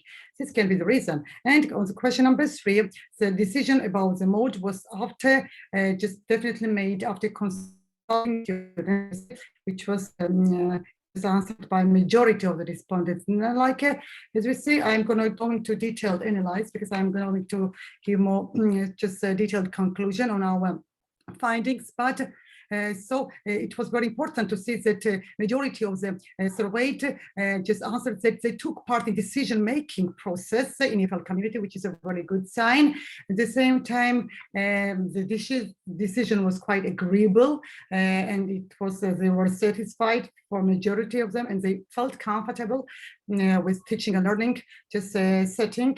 At the same time, so teaching and learning was as easy, somehow it appeared, and at the same time, the grades satisfaction was great. With grades, it was also just mentioned. And of course, the factor of a student and teacher support and peer support also, it was positively evaluated, and obtained grades definitely were as high before the pandemic. And as for another type of questions, we ask respondents to somehow measure the problems like feeling lonely, lack of materials, technical skills. And as you see from the graphs, just answers were right. And another type of problems which were asked, this was distractors and discipline, lack of teacher peer support, they also measured. And at the same time, communication, how they measured communication during the lesson, engagement in the activities, and conflict between teaching and learning style. And the last and not least is gain knowledge. So it was positively evaluated. So the majority of the survey, and at the same time, so they mentioned it wasn't definitely worse. Okay, now based on this survey just results and findings, we can conclude that a new mode of EFL learning can be in general positively evaluated based on the outcomes, as majority of the respondents, once again, learners and instructors, they mostly marked questions with agree or completely agree option, and for absolute majority of the survey, the learning mode which was chosen, it was completely online. Only for 32% it was hybrid, and as we see, only for 8% it was just a face-to-face, which implies that online as well hybrid learning process was effective and acceptable type of learning, both for EFL learners and instructors in the context of the pandemic. And on the question of EFL learners and instructors had some experience of totally online or hybrid teaching and learning before September, majority of teachers and they just answered with agreed or completely. And regarding the questions, if the decision about the mode was made after consulting, once again, it was positive answer. And again, for the majority of EFL learners and instructors, the new learning environment was rather comfortable and even easy, and which is understandable as remote learning saved their time, yes, usually which was spent on commuting. At the same time, it saved their resources, maybe even material resources at the same time, like and finally ensured their safety and well-being during the pandemic. And as for the questions related to the problems of them during online learning, such as which we already mentioned, received answers were right, though most problematic areas seem to be engagement in the activities, with 30% of the survey measuring with out of 5-item scale. As expected, technical skills, which was quite acceptable, with 25% of the survey was measured with 3 out of 5-item scale, and other technical issues with 5 out of 5-item scale, evaluated by almost 28%. And regarding the assessment, obtained grades were as high as before the pandemic, which means that the quality of EFL learning maintained on the whole, and at the same time, students and instructors positively assessed timely and effective feedback received from the peers and colleagues, which on the whole contributed to creating a positive, stress-free, and effective distance learning environment. And like on the questions related to student teachers, well-being, soft skills in this case, interaction with each other, engagement in the activities, conflict with teaching and learning style, and finally the quality of gain knowledge, majority of once again surveyed basically gave like intermediary responses, which demonstrates the fact that despite of the general positive picture of the survey, still some significant problems were brought to the surface, which definitely can be resulting from lack of socializing, face-to-face interaction, technical difficulties. And the above-mentioned challenges, of course, were expected as this emergency transition involuntarily, yes, moved us to new reality, referring to nowadays as a new normal in all areas of life. Yes, including EFL learning. Yes, as we see, we are like already just on time finishing. Thank you very much for your kind attention. Maybe if there are any questions or any comments from Professor Dogonazzo, we can spend maybe like a couple of minutes. Thank you. Any questions? What I comments? wanted to comment was that initially students wanted to come to classrooms very much. Some of them wanted.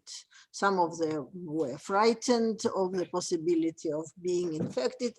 So they were quite enthusiastic about a hybrid model, but finally it turned out that neither those students who came to classroom nor those students who stayed at home were happy, because in fact, during hybrid teaching, when part of the group was in class, but part of the group was online, the teacher had to keep in front of the computer, and the normal communication between those students who were in class and the teacher, in fact, did not occur.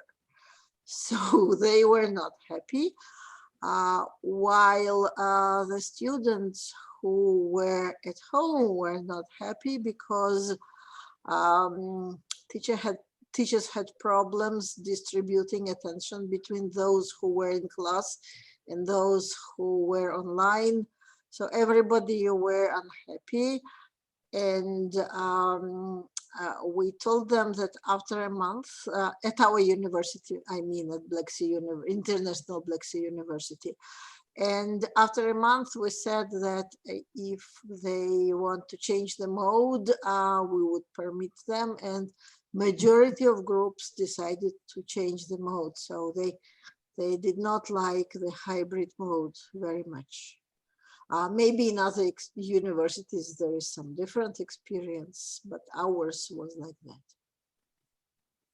Thank you. I'm Thank you, experiencing Professor the same. I'm sorry, I'm disturbing. Yes, you, please, but Nina. I'm Yes, please, Nina. experiencing the same situation, but in a school. So we have the hybrid, and as a teacher, I can tell you how difficult is it.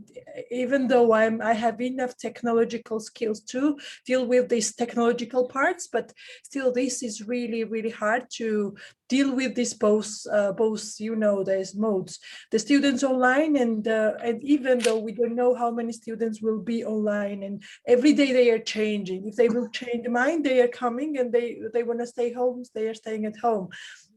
And it's really interesting for me to see your research about, even I did not have, it's already 2 or 3 months I'm doing this, but still I did not find the best practice that I can use, and you know, give the other teachers also and tell them that please use this way, and you will feel better, because this feeling, stressful feeling as a teacher, I don't know from student side, but as a teacher, I feel really stressed, even though for the preparing materials for online students and class students, and this is not easy at all. You mentioned that the blended learning is the solution for nowadays situation, but still we need a lot of research to see what pedagogical, you know, the methods do we need to do better, I don't know, for better learning, I don't know. And for schools, it's not that much problematic, because if you have 2-3 parallel classes, you can put some students who want face-to-face to one class, and those who want online to the other class, and it will not be exactly hybrid. I mean, for the whole school, yes, hybrid, but for the particular students, no. But they did at not allow us, university, it's a huge problem. yeah, Because there is just one group, and the teacher has to teach simultaneously online and face-to-face, and that's kind of catastrophe. Probably with more experience, it can be done better, but for the beginning, it was like that. Yeah, it's already 3 months. I'm less stressed right now, but still I feel that the level of my teaching and is not the same as it was before. And this is the bad feeling, you know, as a teacher, when you feel that you are not. Thank you. Thank you very much. Yes, if there are any more questions, comments? I think Leela wants. Professor Bada, yes. Leah? Leah? Yeah, Tadua, I think, you know, her hand is raised. Leah, are you here? Would you like to comment? Okay, we're here. No, hand is gone. I'm sorry. Yes. Okay, maybe I can say a couple of things, you know, about this issue. Now, to start with, there is the uncertainty, not only for the teachers and the students themselves, but for the states, for state authorities. We all know that actually decisions were made overnight, and decisions sometimes changed a couple of times a day, in fact. And there's this uncertainty which nature doesn't accept, because we all know, of course, in fact, you know, in nature, when something, you know, evolves naturally, we know, of course, that, you know, sometimes, well, we know actually, you know, winter comes before spring, and spring, of course, you know, after winter, and blah, blah, blah. It goes on like that. But with this particular situation, there was this uncertainty. And this uncertainty itself left the individual, teachers, administrators, students, parents, everybody kind of, in fact, at odds with life in general. They didn't know what to do and how to tackle things. Everybody said something. Some people praised staying at home. Some people encouraged people to get out in order to get some fresh air because they would be exposed less to the virus. While some people, of course, were encouraged to stay at home, yet on the other hand, were exposed, of course, to a great immensity of virus. So there you go. I mean, all these contradicting facts came together. So you could not, as an administrator, as a country, as an authority, you could not design, you could not appropriately embrace one form of education. I believe students and teachers, and just like anybody else, of course, would like to see some continuity. And if there's no continuity, if there's no sustainability, we all kind of get baffled. We don't know what to do, about that. But it's always good to introduce some variety. As I mentioned before, I think, as long as we are organized, as long as we let our students know about the organization beforehand, the administration and the teachers know what they will be doing. Suppose, for example, you get the students into the classroom, but all of the students, in fact, for a short, certain period of time, you expose them to face-to-face learning. And then, for a couple of weeks, you set them free. And, while they are away, they know, of course, for those 2 weeks, they can arrange their internet connections and all that stuff. But this has got to be decided beforehand. If we don't do this, then they would get muddled up. They would get confused. And naturally, as a result of confusion, nobody is going to be able to work efficiently, to benefit efficiently from the work that they do.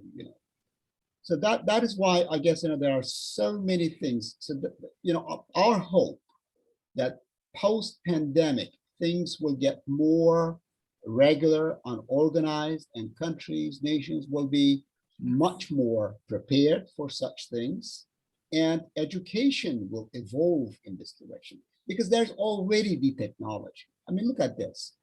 There were people from the United States, there were people from Great Britain, people from Turkey, for example, from all different parts of the world.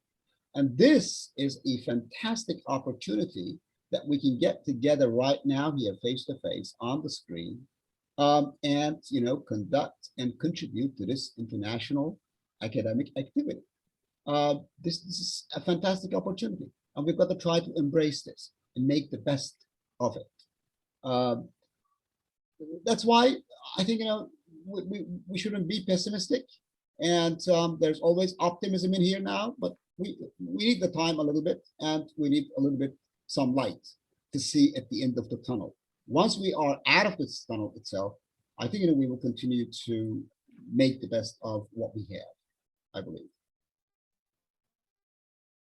Thank you.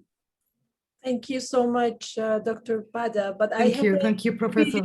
I have a feeling that what we can do about the workload then as a teachers, because I agree with you, all your comments and the ideas that you just mentioned. But when I'm just looking at myself, as yesterday Ms. Natella mentioned, the time that I'm spending on the computer, even though I have a 2 years, even less years old child at home, is, I don't know, double. No, thank you very much. I don't know. Yes. So. What's the workload? What can we do? Please read my comment on chat. Yes. Yes, Nina, so I think that we can continue and we will talk about this issue because we are all in this together and it's our a common pain, but we can, this is a great topic for roundtable discussion, but maybe if we have time. Now we have to give floor to next speakers. They are already waiting for us. Tamuna Hetaguri. Tamuna, if you're here, you can share the screen, but I don't actually see her here. Tamuna, that's why maybe it was good to have this discussion at the expense of the next presenters. Tamuna, are you here? Tamuna category and Zia Zangaladze. Dear Mehmet, are they here? No, they are not here. No. They are not here. Maybe then maybe the Nina's next one in this case. If so, they turn up later, we can. Yes, we will give them the floor. Our next presenter will be Gulnara Gorgiladze from, again, Batumi, Georgia. So from Art University. Gulnara, are you here? I saw her actually. Yes, she's here. Gulnara, are you here? Maybe she does not expect right now because her slot is a bit late. Or maybe some technical problems. Yes, dear Mehmet, maybe we can now insert Sofika Dumbaz's presentation because we have Irina Chikhovani. I'm here. Okay, Irina, then you can proceed, please. Yeah, please. Okay. The floor is yours. Yes. Okay. I'll share my screen. Yes, please. Can you see? Yes, yes. Okay, hello everyone. I'm very happy that I've been given a chance to participate in this conference. And first of all, I'd like to express my gratitude towards the organizers of the conference. Today, I'm going to introduce you my article, Integration of E-Reading in Teaching Reading in English as a Foreign Language Class. I'm Irina Chikhovani, PhD candidate from International Black Sea University.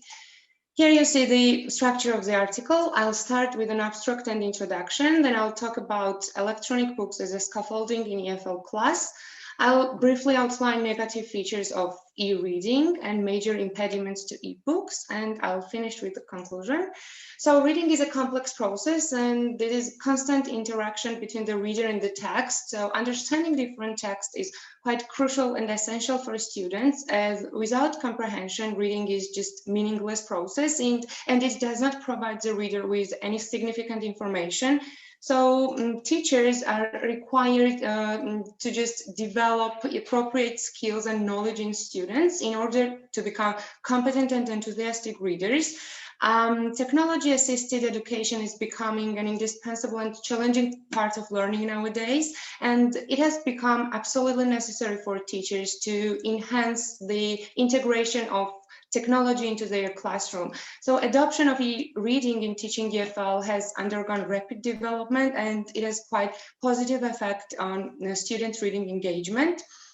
So as e-reading has become quite important nowadays and students are quite engaged, the aim of the article is to identify both advantages and disadvantages of e-reading in EFL class and investigate the challenges and opportunities of e-books in teaching reading, and to examine how technology-mediated learning facilitates reading, and finally outline negative features of reading and impediments that are being faced by educators and educational institutions.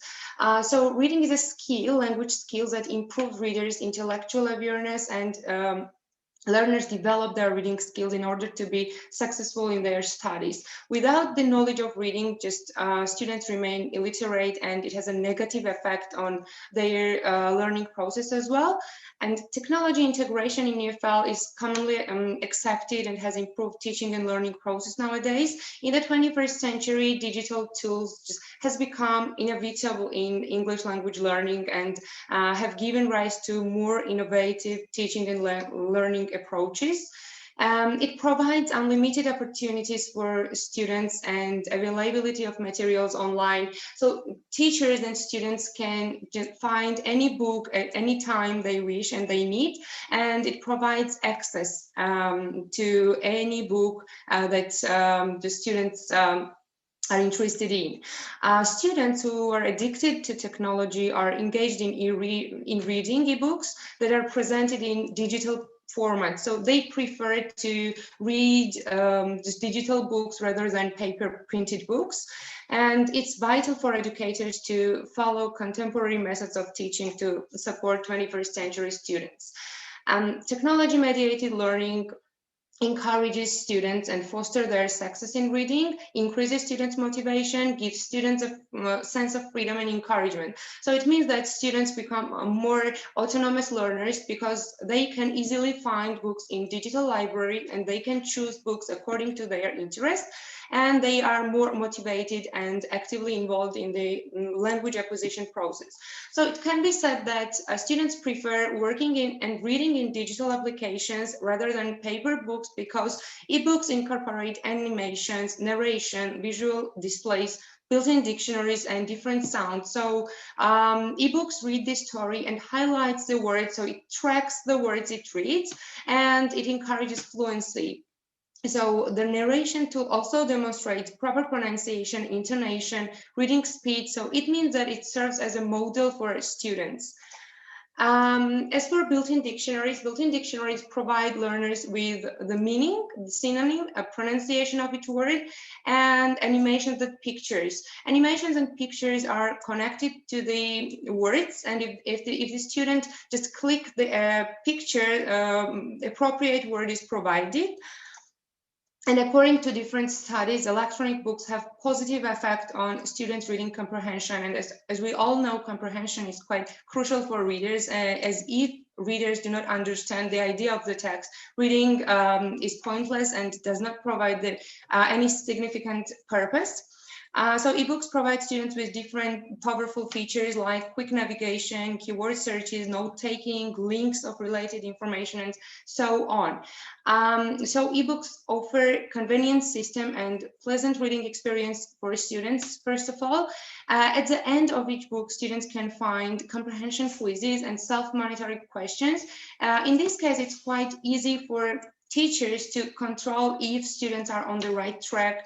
Ebooks are modern, unique, and more attractive for them, and enable language learners to become involved and increase interest for further reading. And it also goes without saying that it improves students' reading achievement. Because of all these features, students easily understand the message the author tries to convey because they are much more interested in reading. So electronic books make the reading process easier for struggling readers as well, because they can independently find the text, read it, and listen to correct pronunciation if they cannot understand. And they can just find any word in built-in dictionary, so they no longer need assistance from teachers. And the stress-free environment is also very important for them and make students more involved in reading. The digital features of ebooks develop the context of the story as well. So with the help of these eye-catching animations and pictures, sound effects and movements, students can visualize the setting of the story and experience the events together with the characters, and it's quite memorable for them as well. However, ebooks may be disadvantages for students' reading abilities. First of all, the brightness of the screen causes irritation of their eyes, and children can only focus on the screen for a very short period of time. And in this case, educators need to be very careful about the frequency they use digital tools in EFL class, as they must not increase the negative influence on students and must not provoke them to completely lose connections with the real world around them, and actually must not cause their addiction to technology. So students, another problem is that students may become excited while experiencing different features of electronic books, and it may cause problems in terms of class control.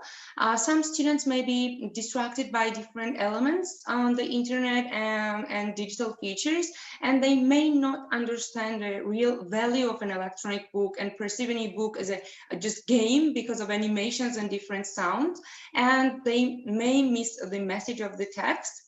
Also, the reading from the screen may not be very desirable for EFL learners because students may find it difficult to get through the text, and also visual is different and they may get lost while reading in an unfamiliar landscape. And also scrolling may be more confusing for students than turning the pages in printed books.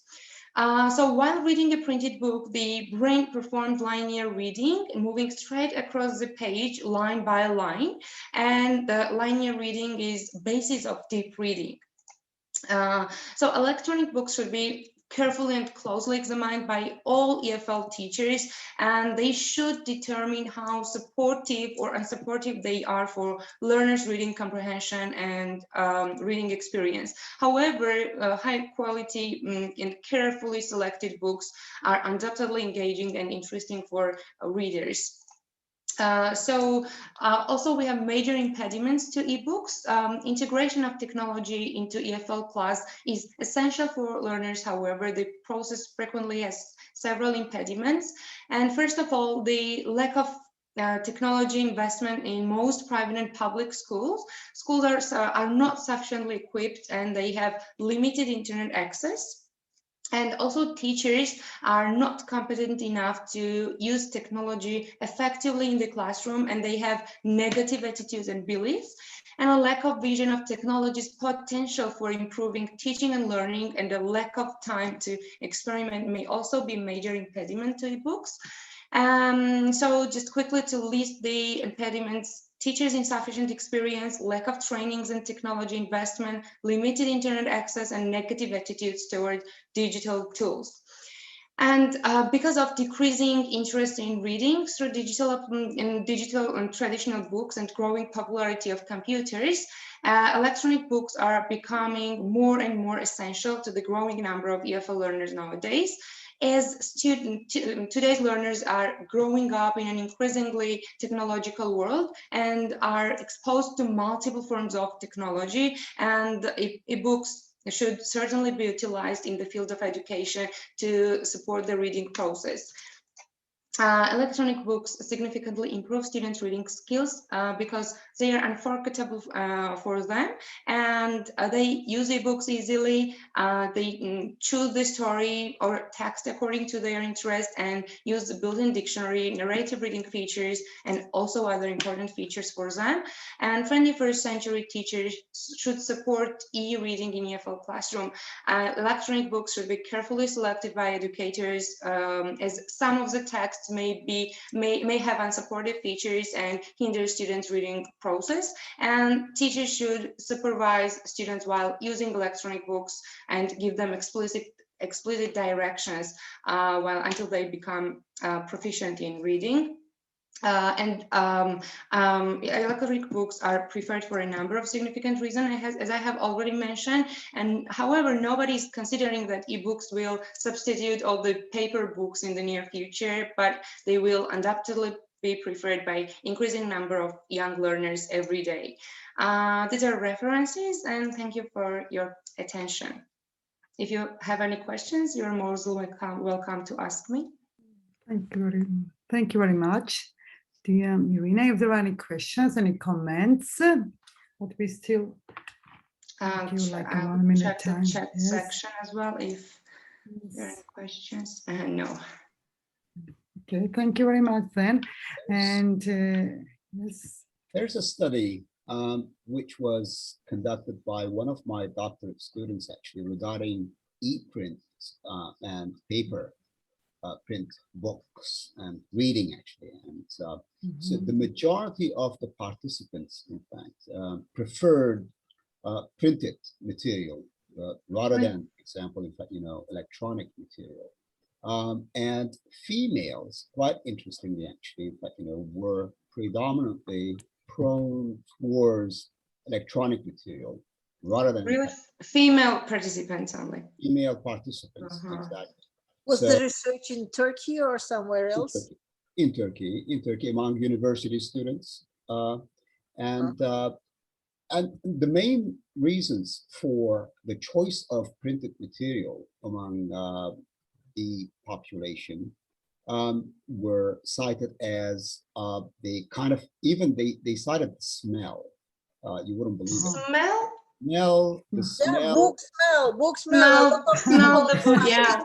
especially a little bit older generation. Older generation, yes. They were Actually, university students, you wouldn't believe it. And they were But kind not only older, my daughter, for example, when she buys any book, the first thing she does, she smells it. And she says she enjoys the process, and then she starts reading.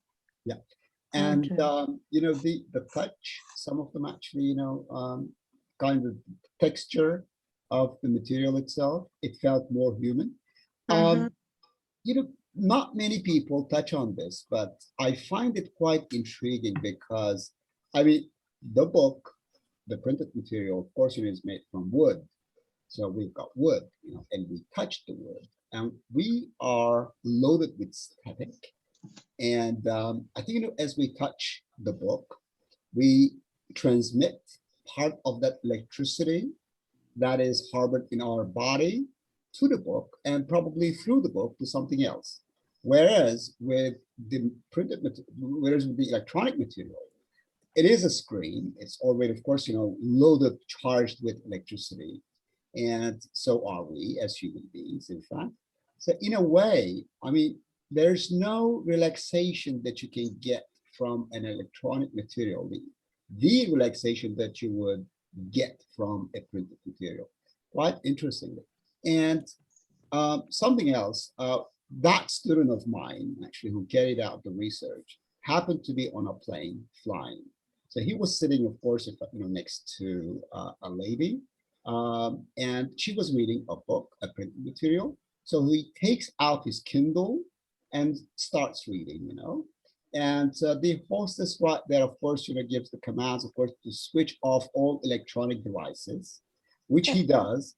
And the lady turns to him and she says, now you see the difference? Now I continue reading now here. And what you do, you Yes. turn off your Yes. device. But And Professor Bada, yes.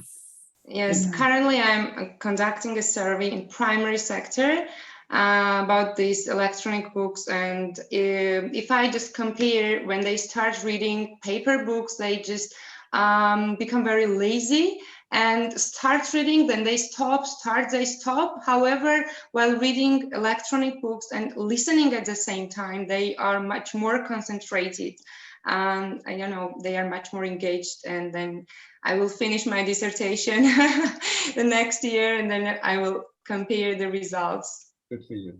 Thank you for a very interesting comment. Thank you, Rina. It was really, yes, comments. Yes. And like your topic was also very interesting. But from my viewpoint, like from ecologically and just environmental friendly viewpoint, I prefer electronic and digital books, and especially nowadays, like this awareness is very important nowadays, caring for the nature. But of course, traditional, like the sense of touching books, this is of something which is of course, just uncomparable, but we cannot compare it. But still, if we view from environmentally friendly solution based approach, I think it's more just more popular. Yes. We can get real viruses.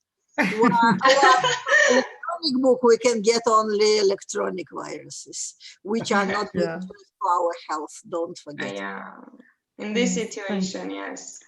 Thank you for nice, like, thank you very much. Topic, Irina. And I hope that next speaker, Gulnara, is here, or Tamuna Khetaguri. Gulnara, are you here with us? Otherwise, we can move to our. Here. She's here, but she does not hear, or either she has just maybe technical problems. Okay, let's start to the recorded presentation. We have two recorded presentations. I will start with Leah Tudua, Tamar Joshua. Let me share my screen. Good. Yes, this one. Okay. Let me take it here.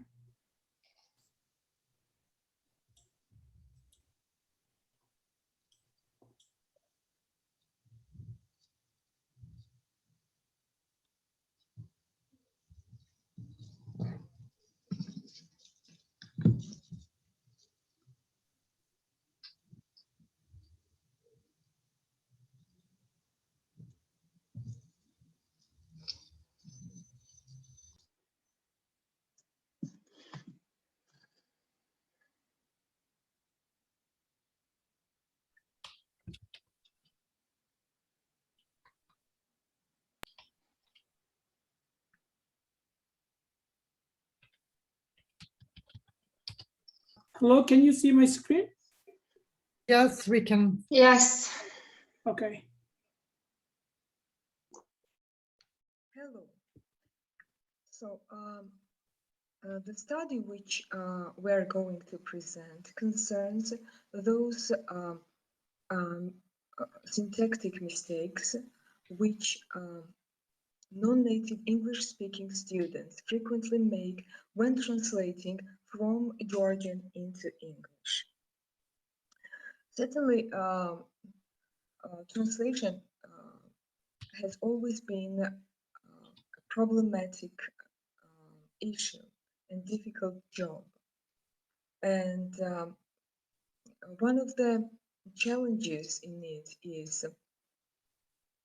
those syntactic mismatches and discrepancies which naturally exist between two languages.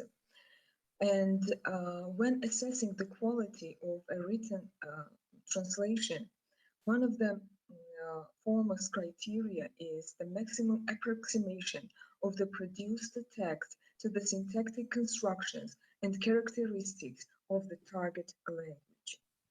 There are many researches which concern ways of transferring syntactic structures from one language into another.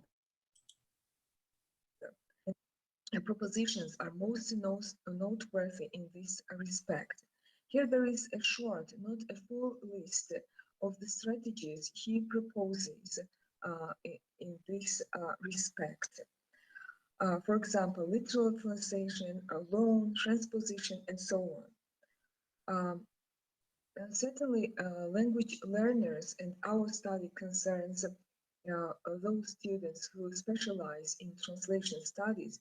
They are more or less aware of these strategies. However, those differences which exist between the two languages, Georgian and English, in terms of their typology and logically in terms of their syntax, present great difficulties.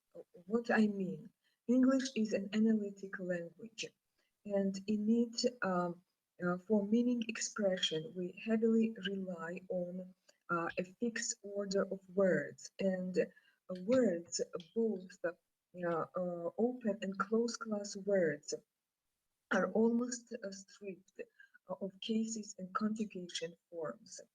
Whereas in Georgian, which is a heavily synthetic language, for meaning expression, morphology is the cornerstone, and there are numerous cases and conjugation forms and a looser syntax, looser word order in a sentence. So what was done? Again, as I have already mentioned, this research was conducted in groups where students specialize in translation studies. During 2 terms, almost each week, students were given in total 12 written assignments to translate from Georgian into English texts of various registers.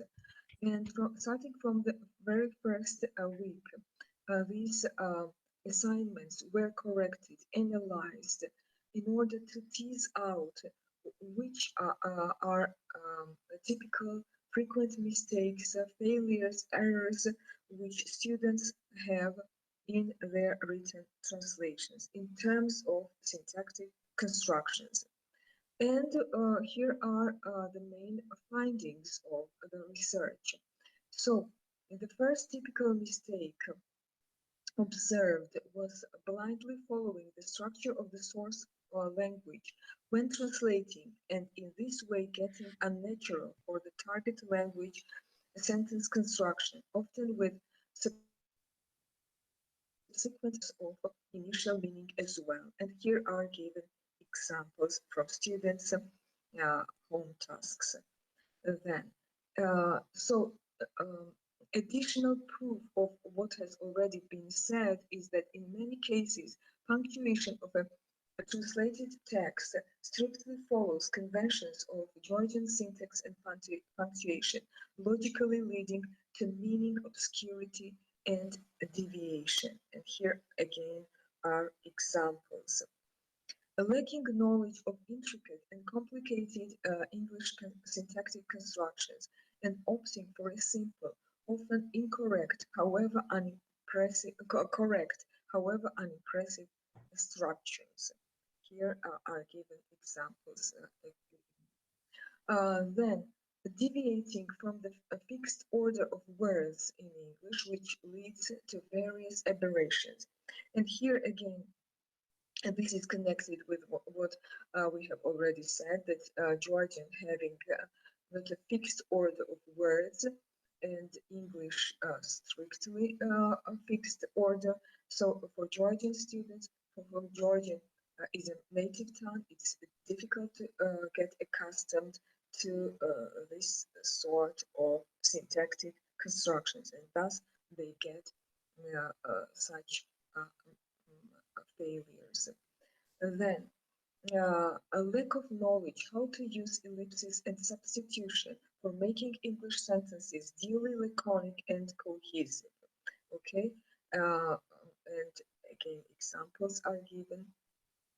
Using cumbersome and complex sentences instead of breaking them down into two or more simple ones, and by doing so improving the style of writing. This finding and the previous, this is typical for students not only in translation, just when writing in English. And this is just a frequent error and needs more focus. Then, as a result of being accustomed to the synthetic fabric of the Georgian language, omitting grammatical words which contribute to the completion of meaning, and assuming that separate lexical words are able, especially without changing their forms, these words are able to lift the burden of conjugation and cases. Okay, so and here are given examples as well. We started talking about the research, how it continued. So what was done? Again, from the very first week, students had to send their written assignments in a Word document. So in Word document with these tools, it allows correction, proofreading, adding comments, demonstrating correct sentence constructions. All that was done each week. But then most problematic constructions were further explained in detail, were analyzed, presented to students. More translations were done in the classroom. More activities, those knowledge and competence of using those syntactic constructions which students find difficult. And in this way, during the two terms, various activities, additional exercises were performed. And as a result, we got really significant improvement of students' competence, ability, skill of correctly using English syntactic constructions when translating from Georgian into English. Here we present data which proves the efficiency of the above methods, procedures, and so on. This is the first term when the average number of mistakes is 6. And then we see a gradual decline during the term. Then the second term starts with the average number of mistakes being 3, and then again we see gradual decline. Here we have additional data. The average number of mistakes during the first term is 4.2, and the average number of mistakes during the second term, 1.5. Here we have an additional cluster of statistics. The average number of mistakes after the first half of term 1. So we divided the term into two parts and saw the difference between these two parts. This is 5.1, and the average number of mistakes after the second half of term 1, 3.2. The average number of mistakes after the first half of term 2 is 2.3, and the average number of mistakes after the second half of term 2 is 0.6. So what has already been said, what was done, it really proved that special attention and observation are required for more accurate understanding those syntactic failures and difficulties which non-native English-speaking translation studies students have in their written translations. Typical mistakes must be pinpointed and generalized for the purpose of planning activities and compiling exercising for reducing the number of mistakes and for improving the students' knowledge in terms of using correct, truly English, authentic syntactic constructions. But here must be mentioned that the research was a small scale. It requires further, more detailed analysis, a fuller scale of studies, more focus on such aspects when teaching future translators and interpreters how to translate from one language into another. Here are given references, and I hope you found the topic and my presentation interesting, and thank you for watching.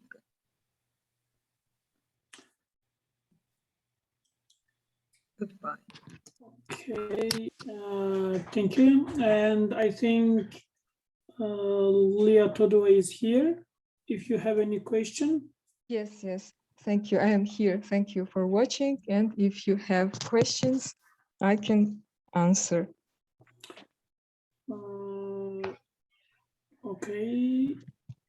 If there is no question, we have one more recorded presentation by Sofika Dombadze.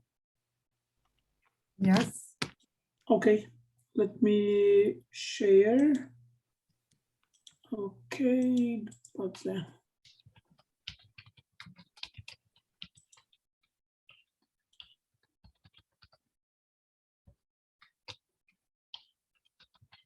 Hello. Ahmed, in room 3, we are done in room 3. We joined this session. Yeah, thank you, Nick. Yes, and room 2 and room 3, yeah, they joined to room 1. Yeah, closing session will be here. We have just one recorded presentation, then we can start presentation. We have 15 minutes and we have one presentation, 15 minutes. Okay, let me share your screen.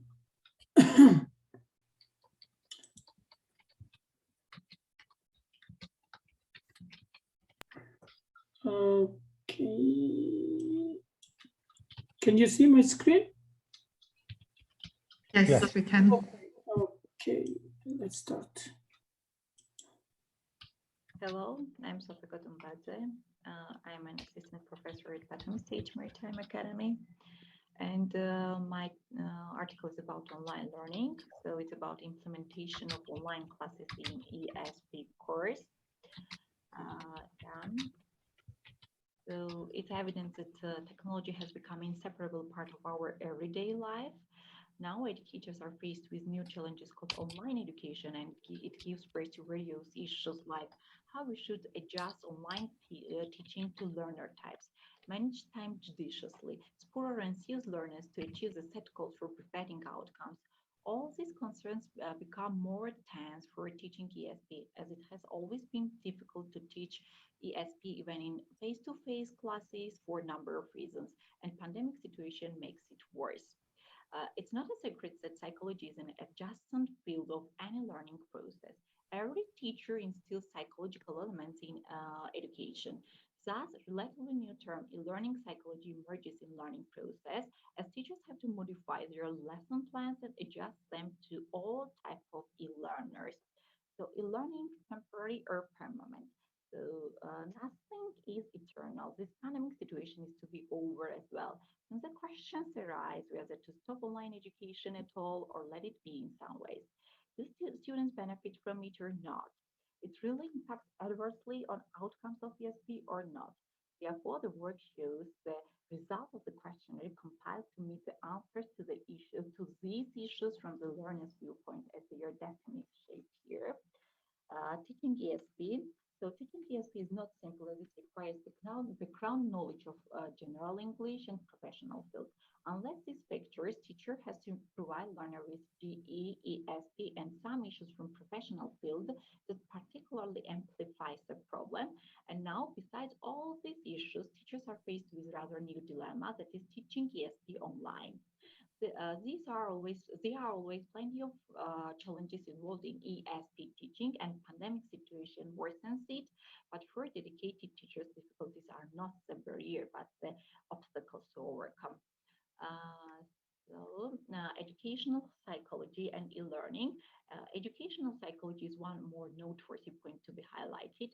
It involves the study of how students learn, including topics such as student outcomes and instructional process, individual differences in learning, gifted learners, and learning disabilities.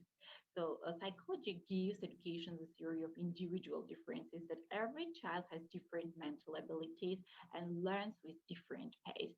It is essential for a teacher to teach his students according to their mental abilities, and online learning makes it rather difficult. Looking to the problem from different angles is an approach that contributes to the process of finding the resolution. In a properly managed online course, even for ESP online course, we can spur the critical thinking better by arranging befitting assignments. Consequently, we can distinguish advantages and disadvantages of online learning. Let's analyze them. So let's talk about disadvantages. And the first one that everybody will agree is that it's time consuming, especially for ESP teachers. Motivation is less in online learners. So technical difficulties may occur. Different technological problems or poor internet connection may hamper the learning process. Without real communication, students will be bored or isolated. It becomes especially difficult for the first year students. It's possible to have students who you may never meet, make students inactive, and cheating attempts occur. Students use different strategies to cheat. It's kind of student psychology to use various ways to survive in a strenuous condition. Now let's move to the advantages of e-learning. And the first, that is that it's accessible at any place, and consequently there is less possibility of absence, especially convenient for ESP or ME students who are at sea. Easier to share any video or audio related to the topic, particularly ESP course has plenty of videos and audios. If they are judiciously used, the learning process may become involving and enthusiastic for students. Advantages to graduate desirable university. One can learn his dream profession with less expenses and obtaining good ESP. It gives opportunity to invite different experts of ESP, plan co-educational classes, and make your course gripping. As a result, students will be satisfied and will enjoy long-lasting impression of a course. More convenient to include additional materials in ESP and make the course more diverse and comprehensive. So it's favorable for students who work, as time can be adjustable. It contributes to disabled learners as well. strengthens students' psychological state. Lockdown situation triggers the depression among people. E-learning is a means of communications that affects positively on student psychology. A learning environment enables them to see their group mates, interact with them, exchange ideas. Blended approaches can be more effective and can result better outcomes in ESP, can easily be adapted to any type of learners. Consequently, educational psychology is apparently involved in e-learning. So an online course gives opportunity to adjust the class to visual and auditory learners even better and simultaneously. It's a little bit difficult to engage kinesthetic learners, but still adjustable. When designing an online course, it's inevitable to meet the needs of a diverse learning audience. It makes your course evolving, comprehensive, and also meets the favorable learning styles of your students, including kinesthetic learners. Kinesthetic students can be involved both in online lessons and home assignments as well. They can be asked to take notes, draw, or even perform the associations that come to their mind connected to the topic or while working on the target vocabulary. Asking students to create videos can help encourage kinesthetic learners to incorporate physical action to the information they are learning. So the question is, how practical is this everything for ESP learners? And the answer is quite positive, as the course can be modified to include activities underscoring special terminology. To see all these issues from students' point of view, the questionnaire was done. And let's see and analyze the questionnaire. The first question that was included in the questionnaire is that, can you express yourself more easily through online lessons? And half of the students answered yes. Just few of them answered no, and 47.1% answered partially. So it means that it's quite acceptable for them, and they can express their opinion and ideas on online lessons quite freely. So the second question is ESP hybrid course acceptable for you in case you work? And of course, 50% answered yes, 29.4% answered no, and 20.6% answered partially. Of course, those in this 29.4%, we see students who work. And of course, the online course is acceptable, quite acceptable for them. So the third question is that, do you reckon online learning should be abolished after the pandemic situation is over? 55.9% answered yes, it should be abolished. 23.5% answered no, and 20.6% answered partially, so they don't know. So whether to abolish it or not. So in 23.5%, we see people who work or who are in need of online course, and it's not a few. And I think, and I reckon that online courses must stay and it should not be abolished. The first question is, does online learning restrict you to perceive new materials through different learning styles? And 55.9% answered no, 29.4% answered yes, and 14.7% answered partially. So, and 55.9% answered no. It means that it's quite adjustable. Online course is quite adjustable to different learning styles, and students perceive information quite well. The fifth question is, looking back to previous terms, do you consider online learning ineffective? 26.5% answered yes, 55.9% answered no, and 17.6% answered partially. So more than half students answered no. It means that it's quite effective, and they see the result of online course, and it definitely has outcomes, good outcomes. So the question is, abolishing online learning or not? According to the survey, we can comprehend that abolishing online learning even after pandemic is over is not reasonable. Point at issue is what is best for students, and apparently some of them demand online learning due to various reasons. And let's come to the conclusion. So ESP ESP-ME plays a huge role at our academy, as it's inevitable in future CFRE success, and face-to-face classes are irreplaceable. But taking into account the fact that some undergraduate students are at sea, especially those studying for master's degree, e-learning is a good chance for them to complete the course, but with some requirements set for them. Okay, considering the fact that some leading universities have already been using e-learning for years and have elaborate platforms, I strongly hold that online courses should be available at any higher educational institutions, separately or hybrid. Outcome is the extremely debatable side of e-learning, but if the course is designed properly, results will be evident. In particular, science course can be given to online assessment. Basically, assessment work can be done in the institution several times a term, especially for ESP or ME students, as they go through many job interviews, and this method will benefit them. So integral course can be ideal for students with different needs, giving all of them the chance to complete it. That is evident from the questionnaire.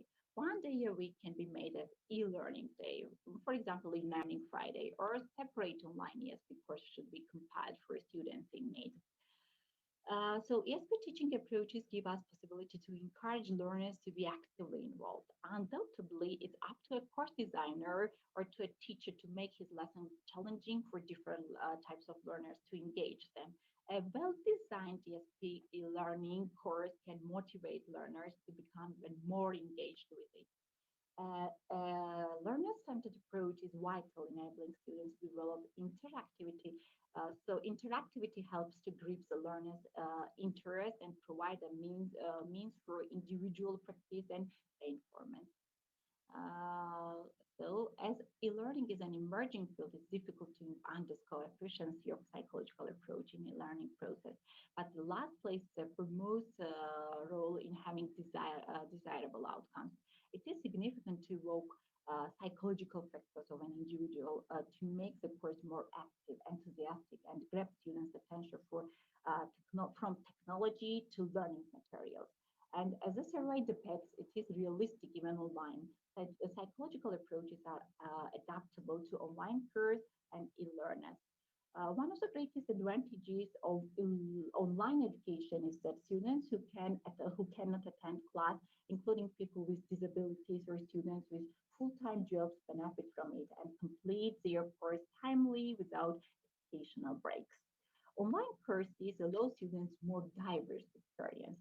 Some ideas may be easier to comprehend when shaped in realistic videos rather than heard or conveyed in the text. We can easily provide visual version of printed material for text and enhance the perception of information. So a learning environment is a subject of intensive observation yet. While deciding which approach is more fruitful, it's essential to note that each situation, each case, each learner is individual, and teaching techniques should be adjusted to each learner. One of the skill ESP teacher needs is the ability to assess the situation for a variety of perspectives and then to select and adapt their methodology to match. So thank you very much. Thank you.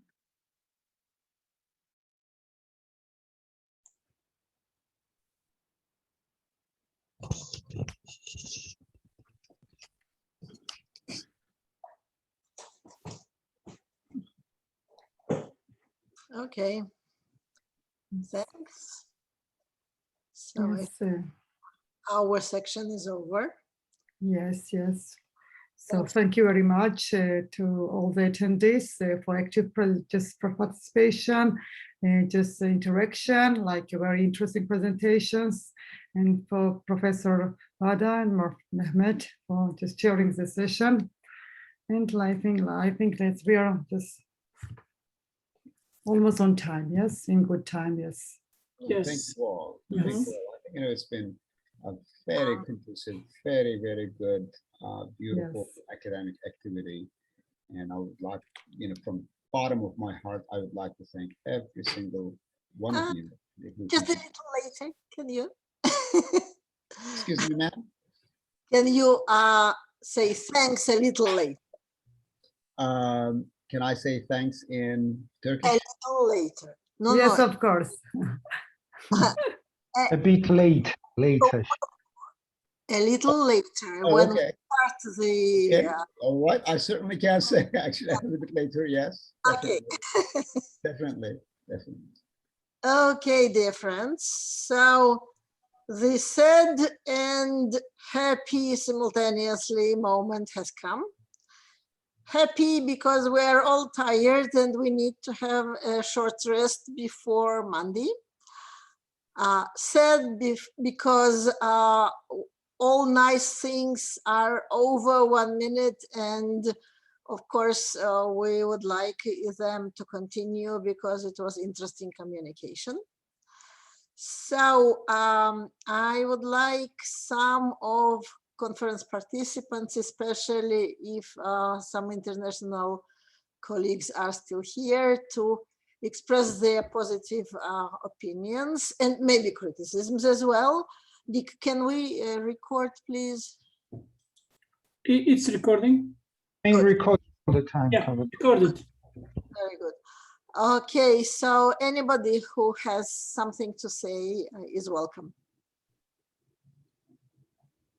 Well, I would, Yeah, maybe recording now from the very bottom. I think it's the right time now. Okay. Yeah. So from the very bottom of my heart, I really would like to thank you all as a team. You've done a fantastic job, as you did last year as well. I think you're working diligently and very meticulously, very conscientiously, and making such events, even at this time, at such dire straits, dire times, possible. What a fantastic thing you're doing.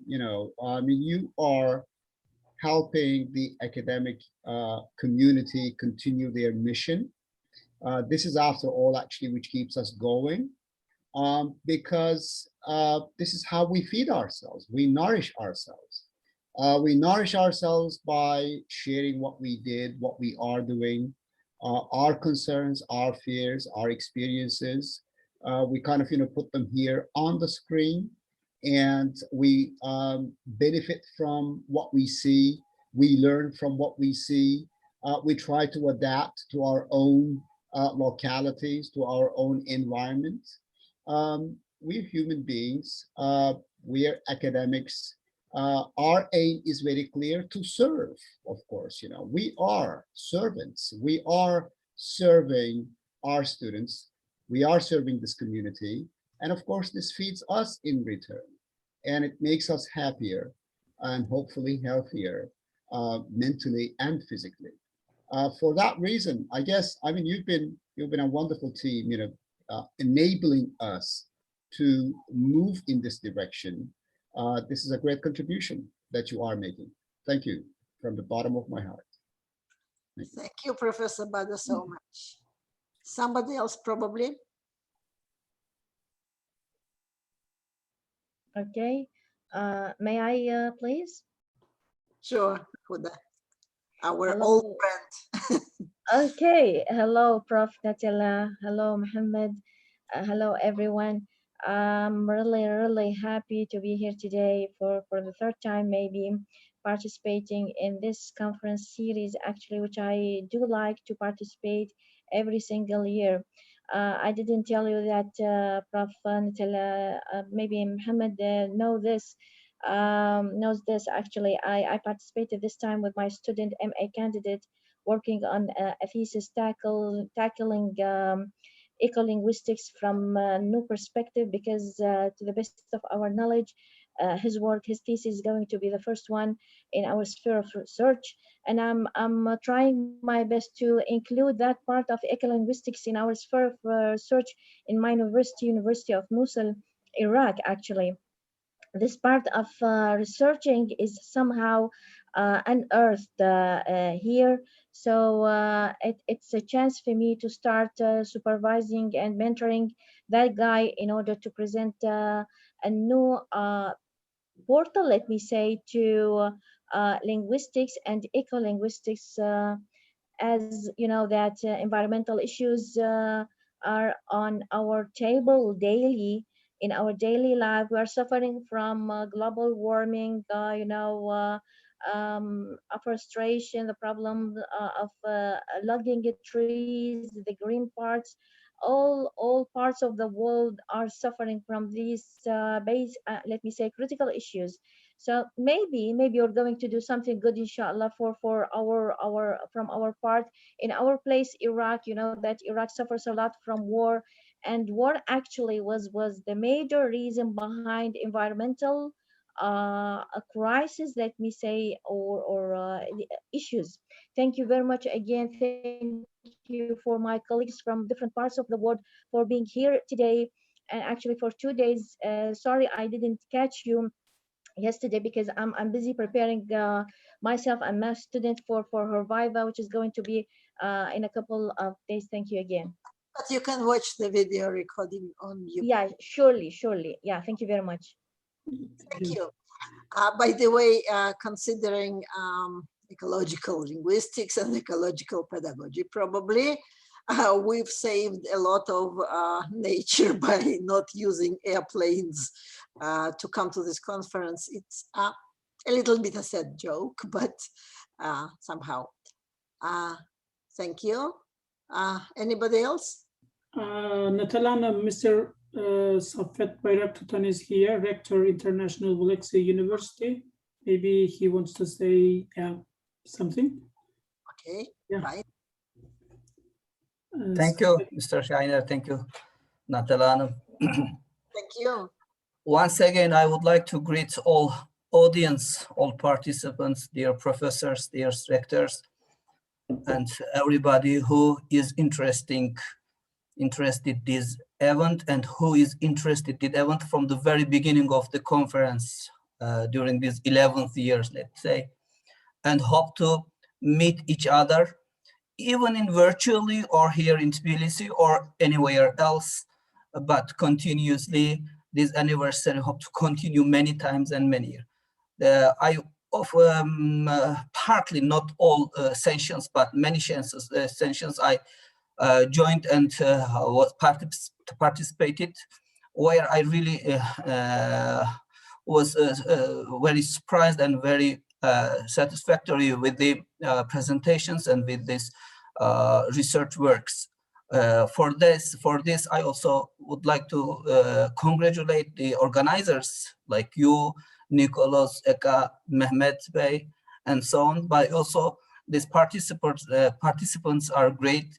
I don't know where you catch these great people, how you do organize this, how you catch these people. But I would like to congratulate you both sides as organizers and participants.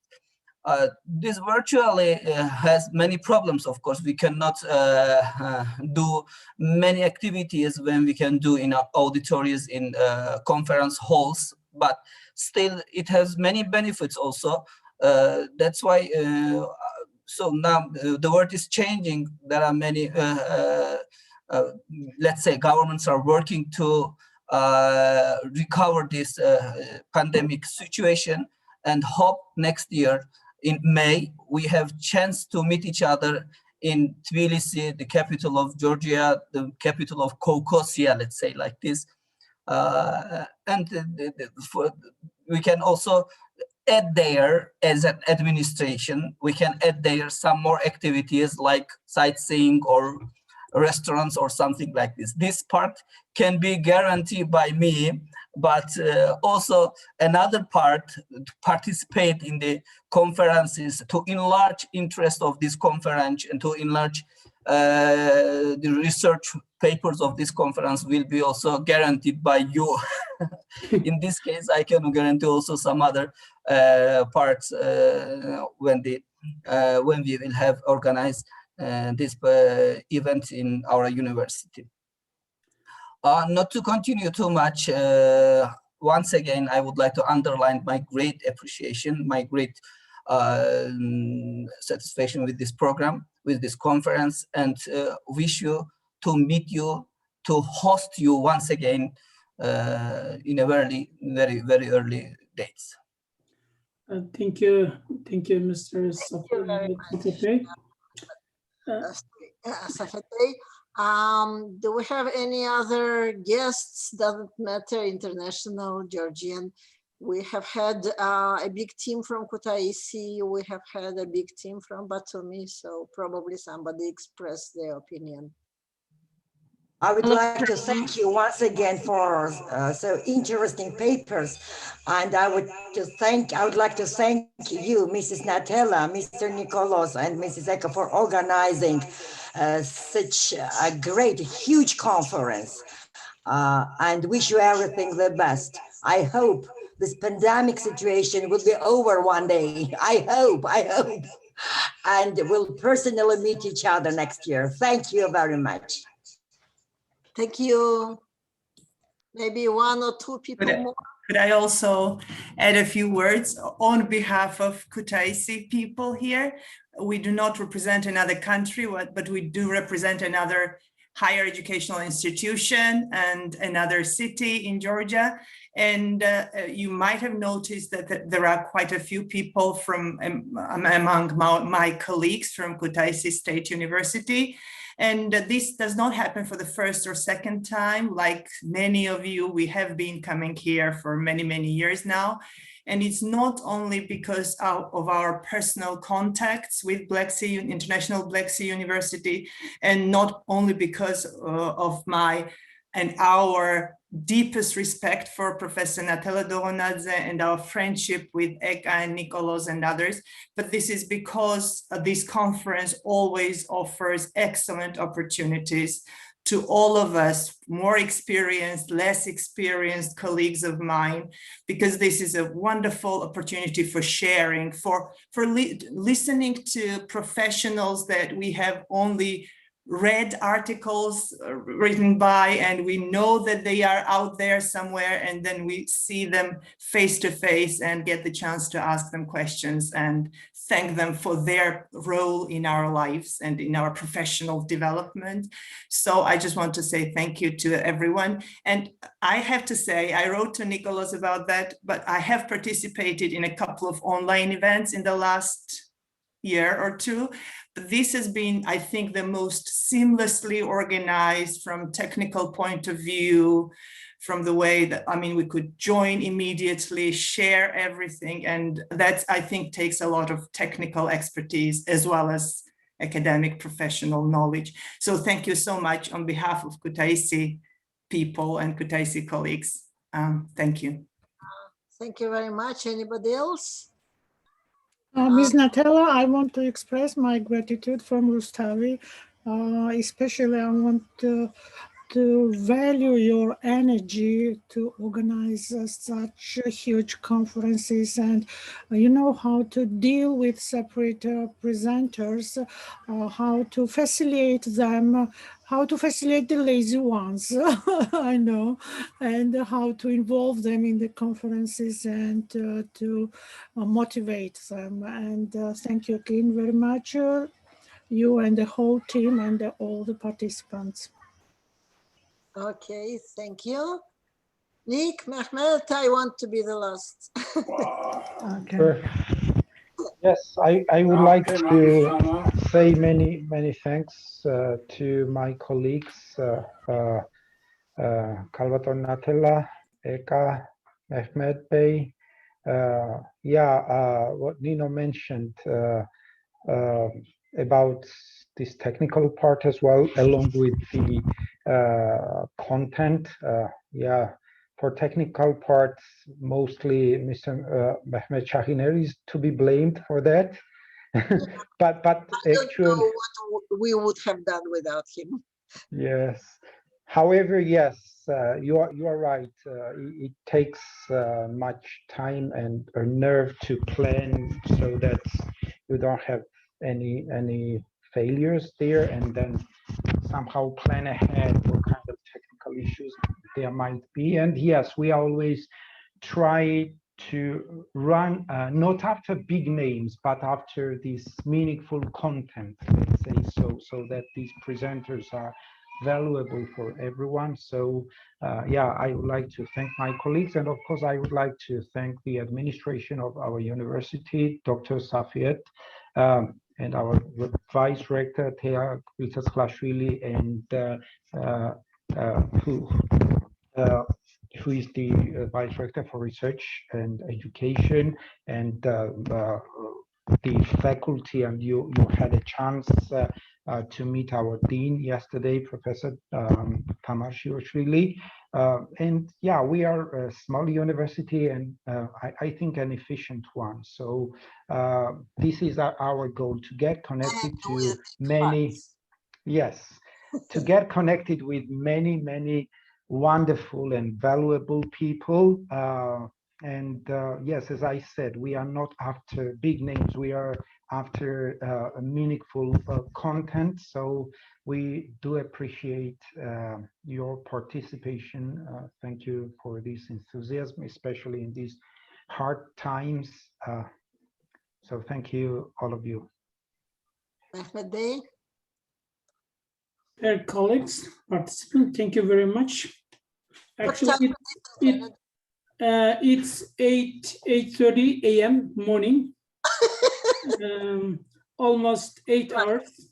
Yeah, I'm in front of the computer. Actually, we spent a lot of time during this preparation in front of the computer.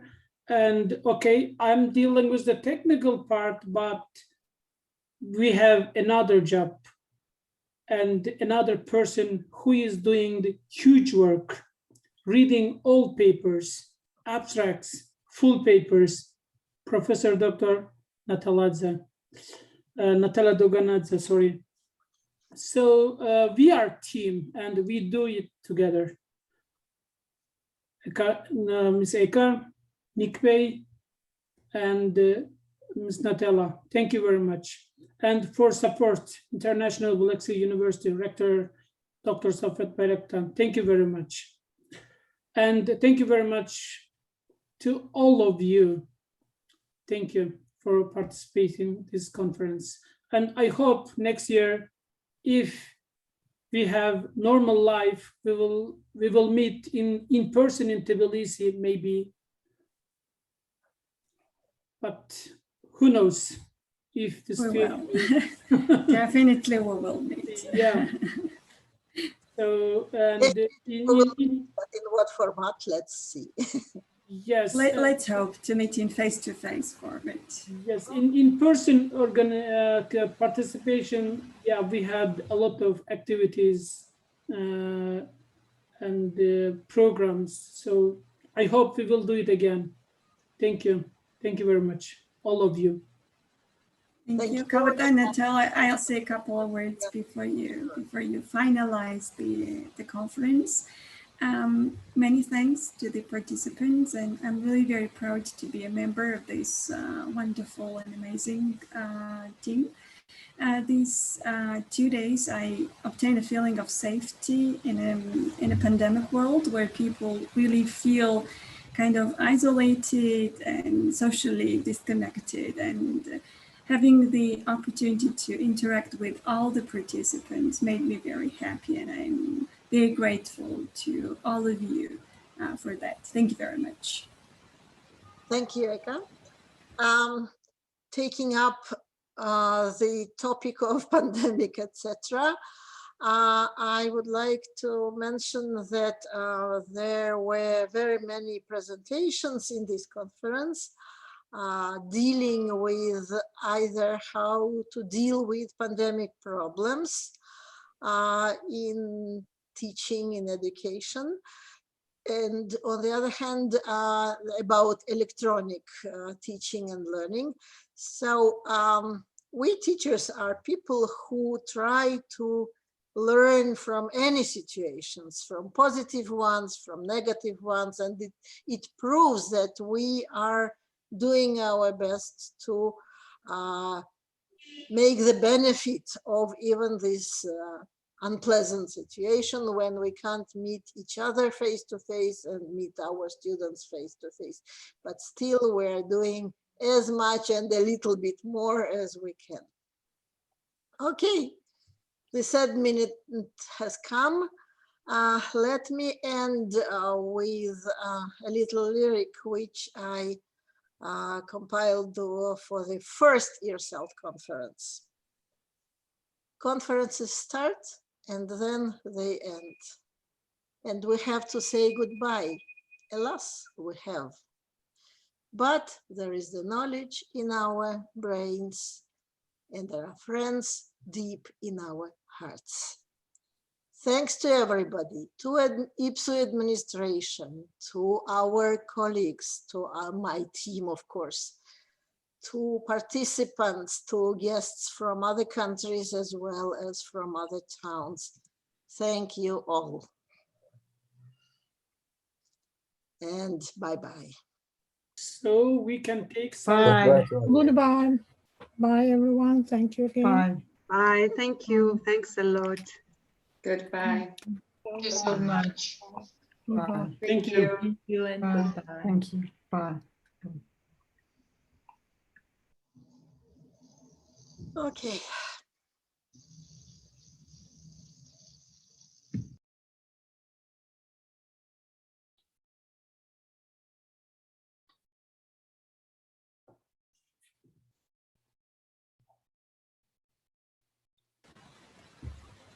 Okay, time to go to sleep.